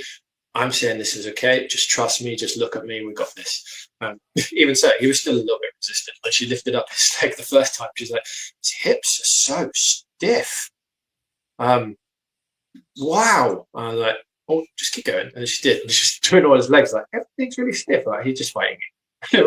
Right? Just like stuck his leg out. You're not bending me. Nope. So she went around a second time and they loosened up because she's moving around and he's getting her smell. He can feel that I'm still relaxed about all this. She went around a second time, so oh, yeah, it's better. Like, he was just fighting it the first time because he wasn't really sure what was going on. Yeah, in the comment, I think it was Legacy. Yeah, that vet actually told me the story after we were last there as I was getting Rollo out, because I let go of the leash when I was at the last vet, and she was like, "No, put him on the leash." I'm like, okay, he's not doing anything. It's like I got attacked by a burble and I nearly died. Like me, why don't you pass the big dogs on to a different vet? There's 3 of you here. If you don't like big dogs because one got you, going and doing examinations with dogs that are big and scare you you're making life hard for yourself. And you're making life hard for me and my dogs. Yeah, clearly, they know you're nervous. They can feel it a mile off. I'm like, right, different vet, please. Because I've got to get hands on with this vet and find out what's going on with that dog. So, yeah. In the end, soft tissue. I think it's a soft tissue injury, but the vet was really helpful. Same as the dermatologist, actually. She was just as great. She sat in a chair and let Rollo come to her. Same deal. I just sit there with him on the floor and let the vet do what needs to be done. And he trusts me enough to just be with me. I was like, I'm not in control, truly. I am. I'm hands under his collar. He can't go anywhere. And if he chose to get angry, the first thing he's going to go for is my nose. But he won't do that because he understands what I'm saying when my body language gesture of sitting on the floor with him. Well, the lesson right there is that negative reinforcements generate behaviors of fight and flight. So when your dog is in fight or flight, there's something negative in the environment. The vet at that moment, when they're scared and coming in, they're all scared and they're whatever happened, they're a negative reinforcement, and the dog's response is to fight and flight. That's the psychology. Yeah, it's exactly it. And he didn't go into any of those things because he managed to get indifferent to it. It's so simple, but we complicate it. People always complicate it. Yep. My dog is terrified of the vacuum. She sprints away if we get it out. Yeah, some dogs are. Tora is not a fan of vacuum cleaners in our house. She's got braver as time goes on. She's got more used to it. But the reason she's got more used to it is because she's learned through social cognition, watching Rollo, not giving absolute stuff about it, that it's actually okay. She's watched Rollo let the vacuum cleaner run into him. She's watched me actually vacuum Rollo, like pick up and put it over and do stuff with him. But I can see her watching. She's like, what? And then whenever it got near her, she's like, nope, I'm out, I'm done. And she'd get up and walk away. But in recent weeks, probably the last 2 months, actually, she's got brave enough that she'll just hold her position now when you go around her with vacuum. She's like, yep. Oh. You can see she's paying attention to you. It does take time. I can't force her to be okay with that. If the worst thing I would do is get a leash and get the vacuum and walk her around with me with it, or wait till she's lying down and pin her there and bring the vacuum in, she ain't going to go for that. That's not very nice. But yeah, she's got to do it in her own time. Monty had the same problem. The first week I had him, the first time I grabbed the vacuum cleaner, he freaked out and he grabbed there was a rubber bumper on the front of the vacuum. He grabbed that thing and ripped it right off the vacuum. And I'm okay, you know what? This is something we got to work through. Yeah, I'm not surprised by that. I don't remember that in my dog's first reaction to it, actually. I remember their first reaction to the lawnmower. They were dead curious. They were so curious about that. It was weird. I got the petrol lawnmower out because it's Australia, everything's petrol. Got it out in the back garden. And they were watching me and they weren't really thinking much of it. And then when I started it up and it made all that noise, they both kind of come trotting over, like, what's going on? Smelt the petrol fumes and went, ugh. They just kind of trotted off. And then when I started mowing up and down and moving it, they were both following me. They were just behind me, just following me. They're like 3-month-old pups at the time. Just in a line following me do the lawn. I got to find those videos of Monty because he had the same problem with the first time he seen a big tractor mower. I got it on video. And you've seen that video. I mean, he's just standing there barking. It took me off. Like, it's so rare for Monty to react to anything. I'd had him for 4 or 5 years at that point, and all of a sudden he's barking at this thing. He doesn't know what it is. So I started chuckling, and I'm like, okay, you know what? I'm going to go over and meet this thing. You can stay there scared or come and join me. Yep. That's operant conditioning live. I mean, he's seeing something negative in the environment. He's going fight and flight. Now I'm going to take the lead. I'm going to show him the only person in the world who truly trusts and respects is going over to meet this thing. It's not going to hurt me, and he chased me right in. It's so easy. It is. I tried doing that with the balloons in my town centre the other week. There were some helium balloons outside a shop that was being opened, but they had loud music as well, so there was the noise. But people came out of the shop and were trying to say hello to him while he was having a moment about these weird balloons blowing in the air. So that didn't work. I had to leave, but I get it. It doesn't need the pressure of new people coming up to him whilst he's trying to work out what these floaty balloons are. He found that very difficult, so we had to move on. But yeah, he watched me go and sit by one. It's like tilting his head like, what? Glock brings up another video to one of Monty going over the bridge because he was scared of the sound of the water. Yeah. And again, that's all about understanding the cause. He had been over bridges numerous times, but the sound of the rushing water had him all freaked out. Mm. And it was pitiful. It's really, really hard to watch your dog being in a state of fear, but the onus has to be on them. They have to cross the bridge. And I'm just standing there being calm. I'm not making it a big deal, Yep. Remember what you're told to do with dog training is get the leash, get a treat, and face the dog and slowly try and pull them on to come get the treat or pull them across the bridge. It's just, that's so bad. Just walk across the bridge. Always put the onus on the dog. Always put the onus on the dog. It's the dog's operant conditioning, not yours. You need to see the world through their eyes. Yep. And if all you're doing is looking at their world through your eyes, you're never going to get anywhere. No. You're trying. You are trying to forcibly show a level of trust in the world that you don't truly believe yourself. Otherwise, you just turn around and walk across the bridge. If you had the level of relaxation and trust that you're trying to tell the dog you do, you wouldn't be turning around trying to make funny noises, faces, and bribes at the dog. You'd just be walking. You turn around, you'd just be walking. And the dog kind of go, what's going on? I'm not sure about this. Well, they've just walked across and they're leaving. Okay, time to go. And the whole thing is, people got to realize, like when you're like trainers get people all worked up in the environment. They're telling you point blank, you know what? Keep an eye on the environment, scan the environment. I'm telling people, watch your dog. Forget about the environment. Focus on your dog. That's the reality. Yep. But yet people are all focused on the environment. Dog training creates expectation. Operant conditioning creates anticipation. That's the big difference. So when people are in the environment, they're looking at the environment. Oh shit! There's a dog coming. There's a dog coming. There's a dog coming. Your cortisol levels and your adrenaline levels are going up, and now you're starting to stink of fear to the dog. The dog is smelling those cortisol levels. You smell a fear. How the hell are they supposed to react? Chill out. Calm down. Yeah, exactly. It's amazing what that effect that has. Another great example. So the client Rody had his first go on the treadmill on few days. Yes, I've seen that. Yeah. That there's was awesome. There's a dog in the front seat of that van the whole time. Yep.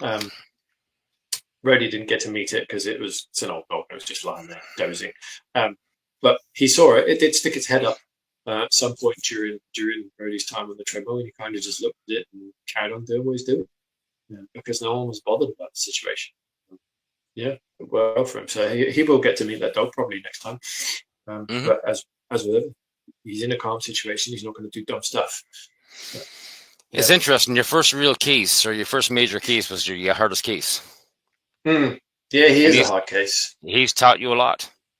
Yeah, he is such. How did I describe it to the treadmill guy? So he is the lowest trust dog and the most resistant to change dog I've ever come across.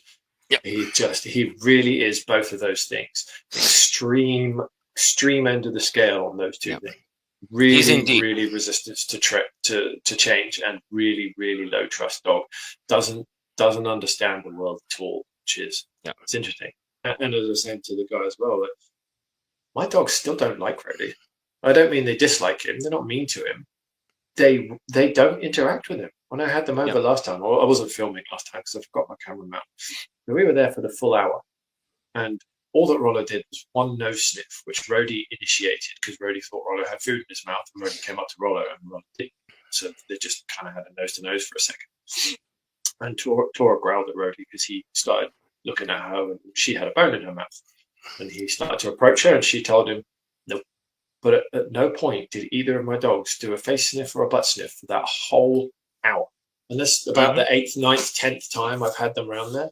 So he'd given off some weird vibes. I mean, you've seen my dogs in dog parks. They are social dogs. They love meeting other dogs. They love being with other dogs. They will interact with every dog they come across. Rody, just cold shoulder, just pure cold shoulder. It's weird, man. He's a weird dog. He's a weird dog. He's like a social pariah. Yeah, but exactly that. He is a social pariah, but that's because he doesn't know how to be anything else. Yeah. But the trouble is, even with my two super social dogs, the problem is he's got to make the choice to get out of it. And it's all about time. He had some success with Shrek, my friend's Great Dane. They did actually play together. Their other dog, Dolly, she treated him like my two. She wouldn't go near him. Every time he looked at her, she'd just run away.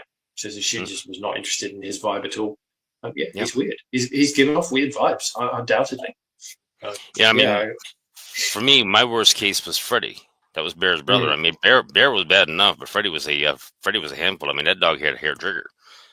But the thing of it was, we walked for hours and hours and hours and hours and hours to try to get him to finally, you know what, loosen up. And I needed to wait for him. I mean, he's 120 pounds of freaking hair or a hair trigger pit bull. And I'm squatting down and over repeatedly. And you know what? At some point, he finally turned around, looked at me, and he came into me. He came to me and just, you know what? Okay, you know what? I'm here. But it just takes, some dogs can take so much time, especially with Freddie. I mean, he turned around. I made a big mistake in the backyard, and I had the owner bring Freddie out on a leash. Oh, I remember saying, yeah. I think you're pretty sure you've seen the video. But anyways, Freddie came straight at me, and that was the first time in my life. And it was my own screw up, but it was the first time in my life I ever actually jumped the fence to get away from dogs. He was coming for me. And if he had got a hold of me, he would have really barred. Now, the thing of it was, at that point, now he knew he had my number. Now he knew what it took to scare me. Now he knew that I was scared of him. And I had to get my ass back in that yard again. And it just made it so much harder to work with him because now he knows that I'm scared of him. And it's crazy. Yeah, I suspect I had a bit of that with Rhodey when his owner's there, because that's how it worked with his owner. He would come at me.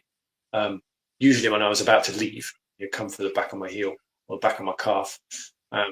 So to him, I was scared because I was leaving. Well, I'm not scared. I'm just leaving. I've been here an hour. I've taken you out for a walk or whatever. But yeah, you go to leave, and he'd come for you. Just weird, like just come for you. But there's certain dogs like that. It's a sign of insecurity when they come for you. I mean, there's been times you'll see it on my videos. I mean, I'm turning around, I'm walking backwards to the gate because I know damn well the dog's going to come for me. You know. Yeah, it was a major sign of insecurity. Absolutely, I proved that unequivocally when I grabbed him when he was coming for me one day, and he literally pooed himself. He defecated on the spot.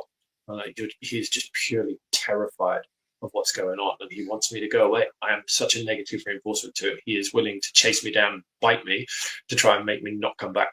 That's what he wants. But completely different dog when the owner's not there. Completely different dog. Still scared. He would just hide. He'd just go and sit somewhere where he could keep an eye on me. So if I moved, he'd move, but he didn't interact with me for a long time. I've got like 15 hours of footage of me just sat there in his house, in his garden, and him just watching me. I would move. If I didn't move, he wouldn't move. If I got up and moved somewhere else, he'd move so he could see me. And that's it. Yeah, like I said, such a low trust animal. Such a low trust animal. Just weird. Yep. And the fact that your own dogs won't engage with him is just really weird. It's just going to take him a while to get around. But at some point, I suspect he's just going to break and he's going to be, you know what, enough is enough of this shit. I've had enough of this shit. It's time to go out and live in the world. Huh?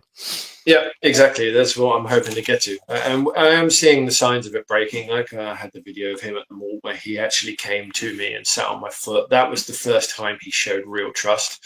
And the second time was at one of the dog park visits I took him to where he'd met the two staffies through the fence. After he had some fence chewing issues before that, but he actually calmed down, and then he came into me for affection. It was the first time he'd ever come into me for affection, and after he'd been meeting his two staffies through the fence. And then it all went wrong a week after that, and he got in a squabble at the dog park, which isn't out there yet. Can you see the question on there? Yeah. Hold on. How are you a negative reinforcement to a dog? Okay, so if the dog doesn't want me in their environment, so we'll use Rhodey as the example. He didn't. I come into his house, the owner was there. He doesn't want me there. He didn't know me particularly well at the time.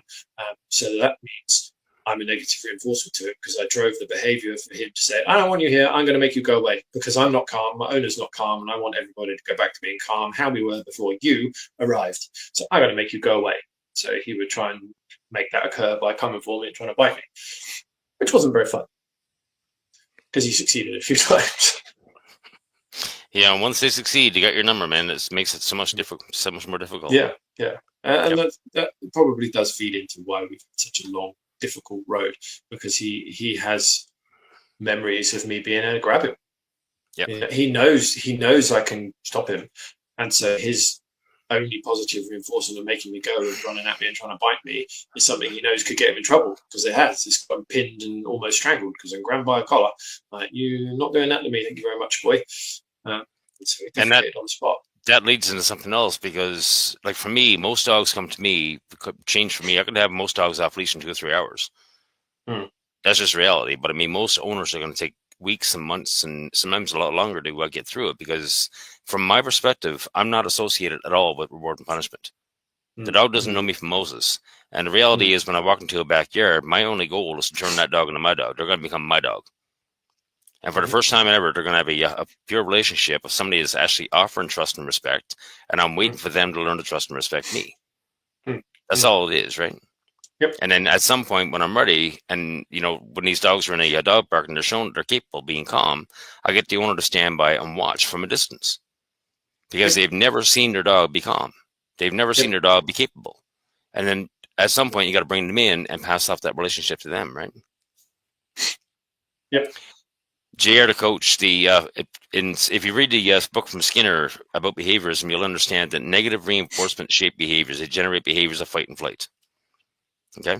But the thing of it is, at some point, like for me, when I enter backyards, I mean, I've walked into some crazy cases. And I mean, thinking back, there was times where I was questioning my own sanity for being in the backyard. But once you're in the backyard, you're staying there. Because if I make a run for the gate, I'm not getting back into the yard. I'm going to be at pieces on the ground. Yeah, okay? I haven't had to deal with that, thankfully. The thing of it is, you got to stand your ground. You got to wait for them to calm down. If you're a negative reinforcement because the dog is not calm. When a dog is calm, everything is going to change. And then I want them to just realize that there's nothing bad going on. And then I want them to turn me from a negative into a positive, from a negative consequence into a positive consequence. That's the reality. And once that happens. Exactly. Yeah, and that's where I've struggled the most with Brody. He's so averse to calming down to have a positive consequence. But we're getting, like I said, we've had some very, very good walks recently, but I don't know if something changed at home. But the week he got in a squabble, here's a different dog, man. Here's a different dog that walk. And when I get the footage up, you'll hear me say, like, within 5 minutes of getting into the dog park and starting to walk, this is an on-leash dog park. I say on camera, this is going to be one of them days. He is not caring where I am or what I'm doing. This is completely different to last week. He's just slamming into the end of this leash again. I wonder if his owner's walked this week or not. I know the family answer to that. But yeah, he was different. He was very different. But what happened. It wasn't anything I could change. I did not know there was an off-leash dog behind us, and I did not know that Roddy had spotted it. It was too late for me to do anything by the time they had a squabble. No injuries to either dog, so it is what it is. Happened. Yeah, but I think that slap mill is going to help him greatly. Just to blow. I agree. Get out on that thing and just blow out the freaking lines, man. That's what they need. That's the missing the puzzle for him. He is chronically under-exercised. He gets a half-hour walk. Yeah, mentally. He gets a half-hour mentally. Mentally, he's a basket case mentally. And that's what most dogs are today, because they don't get anything, right? Yeah, he's not got anything. His owner is in her 60s. She's got a 3.5-year-old pit mix Amstaff. She's in her 60s. She can't do the flirt pole with him. She can't do tug with him. He gets a half-hour walk, or he basically just drags her down the road. Like he needs some serious exercise, but he also needs someone with the physicality to be able to manage him until he can calm down. Because he's a strong boy. And that is the sad reality. Whoever sold her that dog needs a head examining. And that's the reality for pit bulls. Yeah. Pit bulls always got a problem with mental stress. Every dog's got a problem with mental stress, but pit bulls more so. If they don't get to blow the lines, they eventually get a freaking blow, and that's for your aggressive dog, right? Yep. It's like the Cesar Millan pit bull pull. When I was watching Haas's podcast a couple of days ago, I mean, he's talking about all the pit bulls and how pit bulls killing dogs.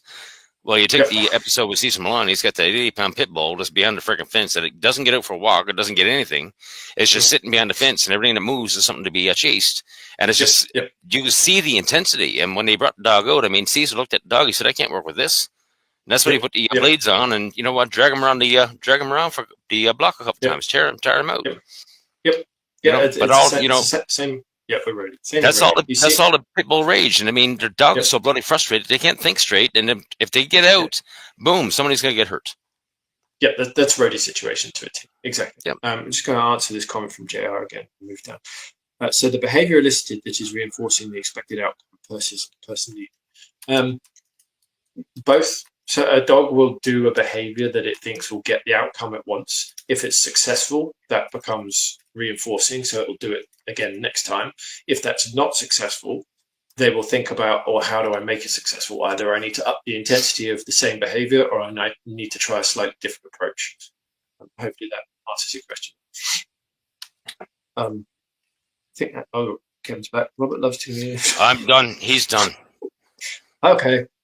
I'm not giving him any validation whatsoever, and he keeps coming back. You know what? The best skill in the world, ladies and gentlemen, you can learn is how to be a negative reinforcement. Because I guarantee you one thing, when you learn to be a negative reinforcement and start generating or shaping people's behaviors to fight and flight, but I got to tell you one thing, you can have a field day.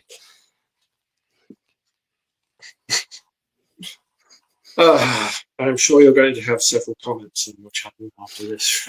Oh, I dare say there's going to be a bunch of comments when I'm going to put this together live. I'm going to put the 2 videos together and upload them to your other channel too. I didn't get to finish reading his comment. Was it a question? Oh, he's just telling me that Robert doesn't like to be whatever. It's the same old garbage. It wasn't a question. All right. No, it wasn't a question. It was just a comment to me. Just being an asshole again, that's all. Sure. He's looking for validation. He's not going to get it here. All right, there's no other comments in there we need to answer. Okay, yeah, good. Glad you're happy. Where else do we want to meander off into? What did I think? Right. Let me get on my. I've got my. Oh shit. That's easy. Let me get on my high horse a minute. So, counter conditioning. It's something I've been digging around in the background for a long time, as and when I've had some time. So I found some very, very interesting papers, modern and old. So the original counter conditioning research was an experiment called the Little Peter experiment. Can't remember the name of the scientist that did it. It was 1930s or late 1920s. The conclusion from that experiment was go for it. The conclusion from that experiment was very, very interesting. They could not determine from what they'd done to try and get this little boy called Peter over his fear of rats and rabbits, whether the success of that was classical conditioning or what we now call social cognition. And social cognition is a form of operant conditioning where you watch someone do something which scares you successfully, and then you imitate them. So you learn by watching, and you learn how to navigate a situation by watching. So the original experiment they did for counter conditioning could not determine exactly how they managed to get this boy over his fear of rabbits and rats. They tried pairing it with pleasant experiences, which, if I recall off the top of my head, was mostly food. I think they tried some toy rewards as well. It's actually quadrant type stuff. But they also didn't not understand what variable schedules of reward were, which was a Skinner discovery. So he also had a variable schedule of reward, which is effectively a gambling schedule. So add that complexity into the conclusion. The original counter conditioning experiment, which said it works, had a variable schedule of reward, which is a very big positive reinforcer, but also could not tell the difference between operant conditioning of the social cognition and the classical conditioning of pairing toys and food. Very interesting. So I've dug into several other studies on it since, and I came to one the other day, which I have right in front of me now, which was published somewhere quite recently, actually. It's not particularly old. It's called Behavioral and Neural Processes in Counter Conditioning Past and Future Directions. It doesn't have a date front cover. That's kind of annoying. But I know it's relatively recent. I think 2019. So it's a 2019 study. And it's a really good study. It'd take you about half an hour to read and probably about 3 hours to understand what they're talking about. Because they've deep dived into all the literature that they could find about counter conditioning, and the conclusion is absolutely stunning. It basically, I'll read it to you because it's only a couple of lines. It's amazing. Historically, research on counter conditioning has been largely situated in learning theory accounts of animal behavior, but research on effective value coding in the brain has borrowed from the theoretical tradition of aversive appetitive interactions in Pavlovian conditioning and exciting avenues of neuroimaging research in humans using counter conditioning in an attempt to change the neural representation of feared stimuli. As research on counter conditioning moves forward, an important question remains: are counter conditioning and extinction distinct processes, extinction meaning extinction of behavior, or is counter conditioning a means to facilitate extinction? Further research and development in this area will be useful to optimize clinical treatments to prevent relapse of maladaptive behavior. 2 points I want to bring up from that conclusion. One, we don't actually know if counter conditioning feeds into the reward circuits of the brain that lead to an extinction of behavior, or if extinction behavior occurs through a different process and occurs naturally through the conditions that the person dog experiences when undergoing counter conditioning. We don't understand it at all. There's a 2019 really well-researched paper that basically says we don't have a clue how it works, or if it even does lead to extinction. One of the studies they reference in here was absolutely damning. It says we have verifiable evidence. There's another study at links. I'm not going to dig out the thing. We have verifiable evidence that counter conditioning has actually made people worse. We've actually increased their level of fear to the stimulus by trying to do counter conditioning. I just laughed at that point. I thought, oh my word, counter conditioning, if you do it wrong, makes things worse. And that's been verified with scientific literature published here. It's on PubMed, or whatever they call PMC, multiple studies. And then the actual conclusion, when you dig into it, says we don't know if counter conditioning feeds into the circuits which are naturally there from operant conditioning, which lead to behavioral extinction, or if it's lighting up some other weird reward circuit. We don't understand. And actually, we also found, when you stop doing counter conditioning, the behavior returns. Oh my word.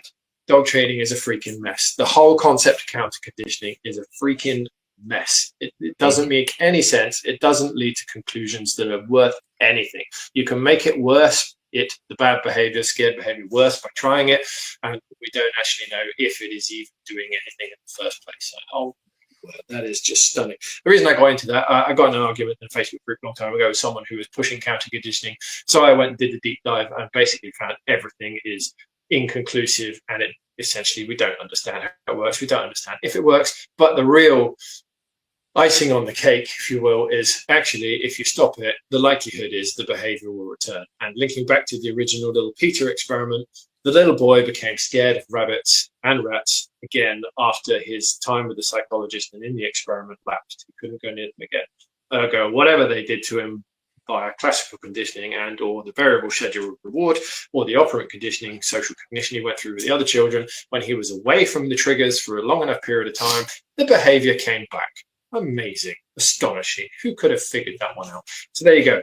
The only way to extinct behavior or get over a fear is really, truly, as Skinner showed in his experiments, operant conditioning through the dog's eyes. You can't reward and punish it into disappearing. You can give it some social cognition, but if you don't keep up doing the skill you've learned, it will diminish and can well go back into your original behavior. Get that high horse away, box away. Oh, you want the name of the study, JR? Yeah, hang on. I'll get that for you. Yeah, I enjoyed that. It is a long read. It will take you a while. Why am I using that? God, that's stupid. I'll send you a link. There you go. Go over read of that study. Really interesting. And if you dare follow the links, you'll be there for days. Yeah, it's probably a solid half-hour read, and you have to sit and think about it for a long time. Yeah, interesting as people come up with a different conclusion to me having read that, but yeah, I thought it was very interesting. But you see, what's interesting for me, and I want to state something on a personal note, I'm always pushing Skinner, and the thing of it is, I've had trainers and behaviors come after me in spades. I've been threatened with everything because of what I'm doing. I'm doing reaction videos and everything else. I've had trainers threaten to call the cops. I've had trainers threaten to call Interpol on me. I've had trainers threaten to do cease and desist letters. And I've had trainers threaten to sue me. And I will tell you point blank, I want a trainer to sue me, because if they think that this whole scam called dog training is going to hold up in the court of law, you're going to be the poster boy for destroying this whole system. That's the reality. Why are you so threatened by what I'm saying? You know, everybody's out there blaming Skinner, but yet they're threatening me. And they're calling me slanderous. They're trying to shut me up. They're trying to shut me down. Why? People should stop and think about that. And Pete now is getting the same thing. It's just now starting for you. Yeah, I've upset a few people on Facebook groups and had a few arguments recently. It's all part of the fun. I'm not above a little bit of mudslinging every now and again. Yeah, you're being the negative reinforcement, right? And they're all fighting and fighting. Yeah. That's the reality. That's the science. That's the Skinner. As well as that, do you know what is actually quite heartening is the amount of people, and even in some of these groups, admins, are actually engaging with what I've said in a positive way, and in some instances agreeing with it. That's been quite interesting to see. That's Yeah, the good thing. I'm in a minority, a very small minority, but there are actually people out there which think like this and do understand that. Yeah, and some of them are even in the Western world. The vast majority of people that espouse the same values as us, probably in the ancient world of the Asians in particular, where the ancient breed of dogs come from, the Tibetans and the Nepalese, and who else is around there, the Bhutanese, they all still operate with the original native Tibetan Mastiff and its variations, as there are variations of it over there. They still do what they've always done for 50,000 years. It's not westernized dog training. And they have great dogs. Yep. Like, they're not doing it the West way. They're doing it the traditional way. And they still have great dogs. They have a completely different method to the West. They trust their dogs. They treat them as partners. And in some cases, religiously revere them as well. And oddly enough, they have great dogs. They don't have problems like we do in the West. No. There's a mouthful. Where? What? Oh, can you see the comment? I can on the screen there, yeah. Smaller. I had to look for it. Yeah. Agreed, yeah. Yes. Then there's the obvious agenda, and that's exactly what it is. This whole thing was built to be a scam. That's the reality. I'm sorry, there's no other way to put it. There's no nice way to put it. It's all been one big scam. And they turned that scam into a $100 billion industry that Robert Cabral calls the pet care conglomerate. And dog training has a huge slice in that pie. I'm willing to bet dog training is worth at least $20, $30 billion. And it's coming out of your ass pocket. Somebody's paying for it.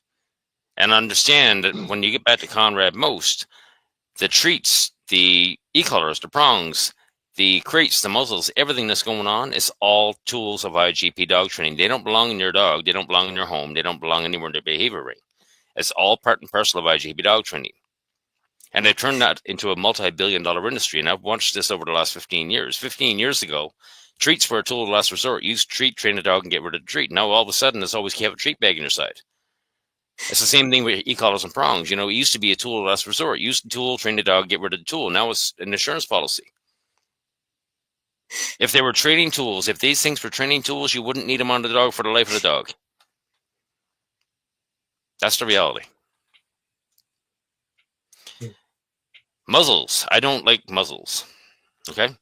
And you will never see me use a muzzle on any dog, because when you put a muzzle on a dog and a leash on the dog, you're taking away their base primal positive reinforcements, their ability to fight and flight. That's actually punishment because you're scared. I will take my chances with a dog in the backyard. That's the reality. I want the dog to have full positive reinforcement. There's no punishment going on whatsoever. I'm just negative reinforcement when I walk in the backyard. I'm shaping, just my mere presence is shaping the dog's ability, or the dog's fight and flight. This is the reason why they're scared and running away and barking the whole 9 yards. I will not take away the dog's positive reinforcement. That's the worst thing you can do. Yes, and JR, yeah, both Robert and I meet new dogs, not 100% of the time, but most of the time at their own properties, without the owners present, one-on-one, in the garden, yard, or in the house, depending on the situation. And yes, that is even on bite cases. Both of us have worked with dogs that have got multiple bites, attacks, whatever you want to call it. And a lot of people were quite freaked out by this. But we've videoed all of these interactions. It's on our YouTube channels. You can see when you actually read the dog and pay respect to the dog's signals and signs, you don't get yourself in any trouble. When you just go on one-on-one. So the last severe case I had, aside from Rody, another Amstaff. This time an Amstaff crossed with a blue heeler. My God, that must be tough. But Dexter, he had a savage fight, known as part of the finger. One of the fingers was council and police involvement in the incident. As a result of that, that dog was absolutely terrified of other dogs because he didn't initiate the attack. Other dog did. But the owner of Dexter couldn't take him out anywhere there were other dogs because he just lost his mind. He just would freak out at the sight of another dog because, of course, he'd been attacked and they had a serious fight. But on top of that, bystanders who tried to intervene in the fight mistook what was going on because the other owner had been dragged on the floor by her dog attacking Dexter. Bystanders assumed that my client's dog was in the wrong and initiated everything and started trying to beat Dexter. I don't know if they had tools or whether they were just using kicks and hits, but they definitely attacked him as well. So he also had a serious case of I don't like strangers. he had bitten people the owners had invited into the home since this incident, and was generally not coping well with life. So they called me. And what did I do? I told the owner, go away. Let me meet your dog one-on-one. Obviously, I'd sat down with the owner beforehand, away from the fact that we went out for a walk just by ourselves, and talked to the owner about how I'm going to do this, what I'm going to do, and the videos up there on my YouTube channel. So this is a dog the owner can't have people around their house, can't take out where there are other dogs. She had him in a leash, head halty, joined together, and quite a serious chain leash thing. So I told her that this is how I do it. Put him in the back garden, and I'll just go into your house, let him see me through the glass doors, and I'll just wait till he calms down, open the doors, and we'll meet. And that's exactly what I did. It took him 5 minutes of having a freak out at the back door. He was freaking out. He wasn't happy by my presence. It took him 5 minutes of being irate and angry, trying to make me go away. I just sat on the floor, not looking at him, not making any movements, calmly doing nothing. And when he calmed down, he just accepted my presence there. I slowly got up, opened the door very calmly, slowly, let him sniff my leg, let him come in the house, check me out.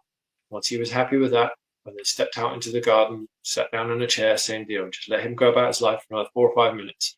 He warmed up to me. He actually warmed up to me real quick. So then I moved into the house, picked up his leash, magic.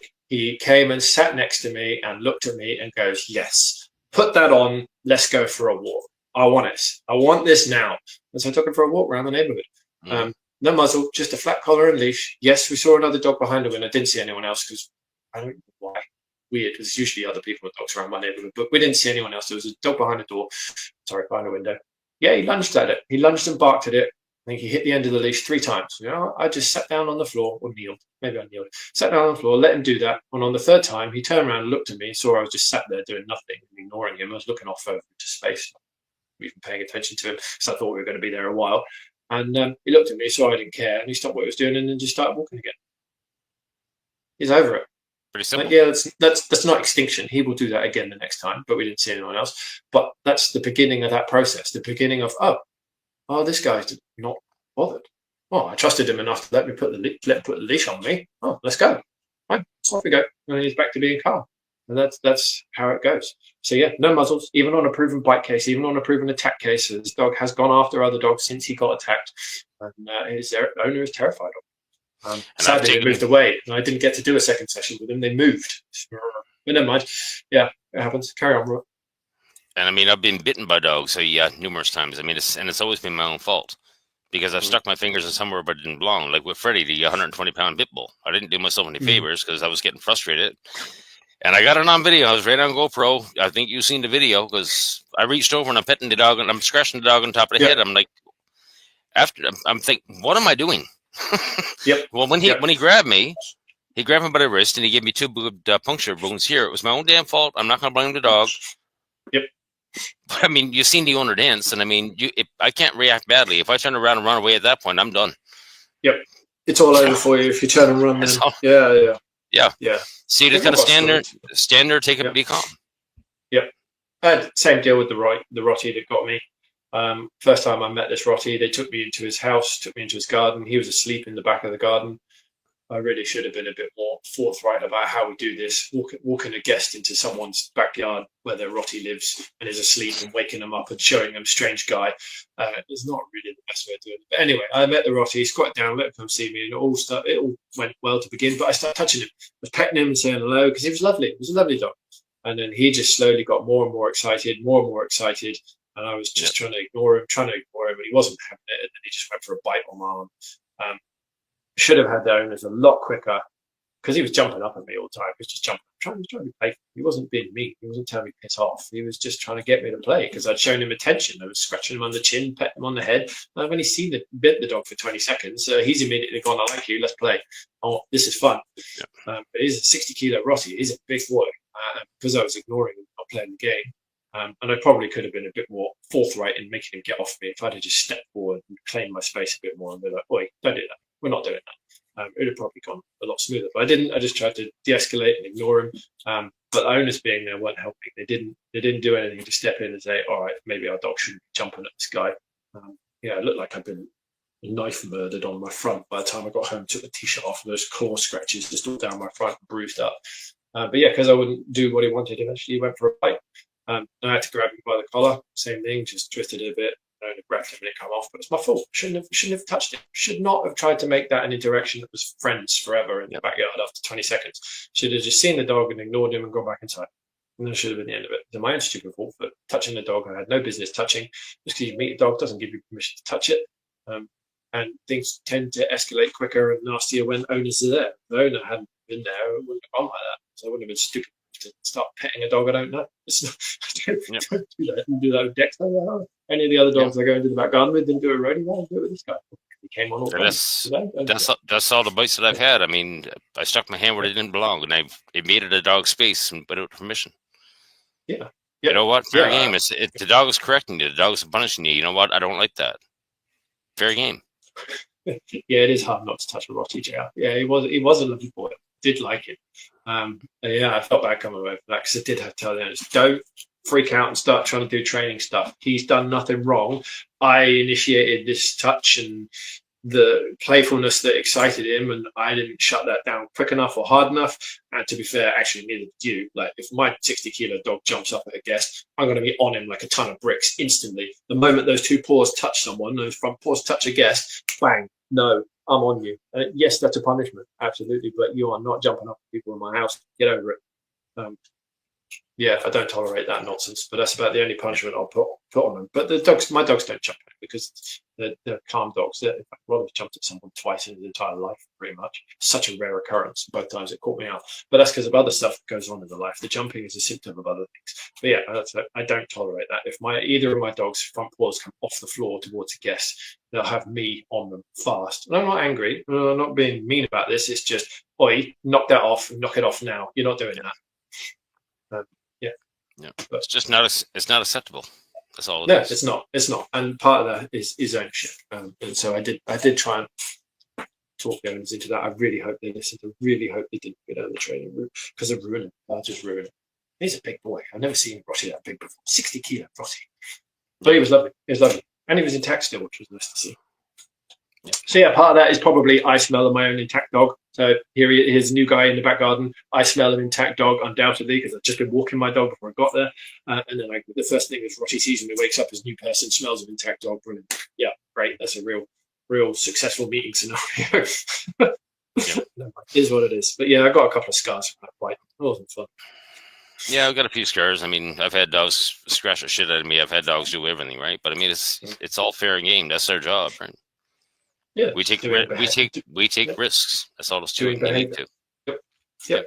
I get it. But I think we should soon look at closing this up, and we've been on for at least 2 hours here. Well, if you had the first half hour in which IT issues impacted, we're over 2 hours. So I'm happy. My throat is starting to get a little bit croaky, so I'm happy to leave that there. Yep, my belly's just not agree with me.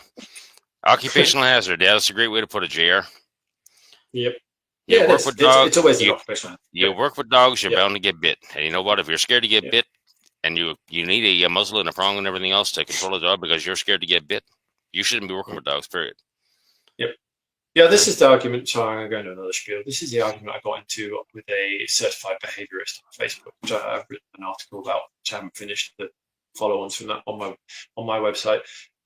He genuinely lost his mind when I said how I meet clients' dogs for the first time one-on-one. Like, he just could not conceptualize this. He said, I absolutely need the owner there to hold them on the leash. I might use muzzles as well because I don't want to get hurt. And he just could not conceptualize it. Well, you're making it a self-fulfilling prophecy. You're going in scared. The owner's scared. You've got a leash on the dog pulling it back. What exactly do you expect to happen? You're a certified freaking behaviorist. What are you doing? Of course you're going to get trouble when you walk into a dog's home. The dog's trying to comfort you and the owner's holding it back on a leash. Have you ever watched the police dogs at work? How do they rile the police dogs up? Oh yeah, they restrain it a bit and then get it in the bad guy. And the reality is, like, you and I really don't care about behaviors. No, I don't care about behaviors. I mean, the dogs in fight or flight, I can see the same behaviors from any dog in fight or flight or any human being for that matter. Why the hell should I be concerned and care about behaviors? I'm focusing on the cause. Why are the behaviors exist in the first place? Yeah, the dog is scared because there's a strange guy in the house. Yeah, it's so obvious. The dog is scared. The dog is frustrated. The dog is whatever. There's always something going on. But how is that? We always hear trainers talk about dangerous dogs. Well, how is that dog when they're in a calm state? They're not dangerous, right? Why did he get to the point they're dangerous? That's the problem. But nobody's asking the question why. Dog training is nothing more than a solution without a diagnosis. They don't care about the cause. And in Skinner's own words, they're very objective to science of behaviors discovering its causes. Yep. Aye, it is. What do you mean, JL? Leashes are travel corners. What does that mean? I understand that. Your mate has, Robert. I know he's your best mate, and I've spoken. Well, I don't think I've spoken in public about it. And talking about dangerous dogs, that if you ever want to see what the IGP dog training world does to dogs, go have a look at. I haven't got the links handy. You have to go via my website. One of my blogs, like which freaking is. I've got 2 videos of how it has with dogs. One of which Gage was returned to him. One of which was Mace. So it says behaviorists don't understand behavior. I wrote that blog.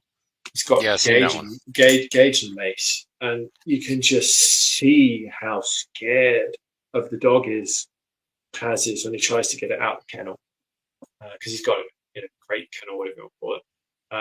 And you just see what the other, I can't remember which way around it is, you see when his other dog meets him for the first time after 18-month gap in a place, and that dog's muzzled as well, and that dog just goes for it, just seriously goes for it. The only reason Has didn't end up in hospital is because that dog was muzzled.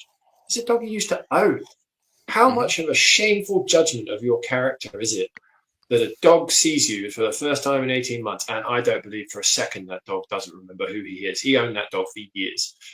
And the dog takes one sniff of you, one look at you, and just goes slam. Tries to take your face off.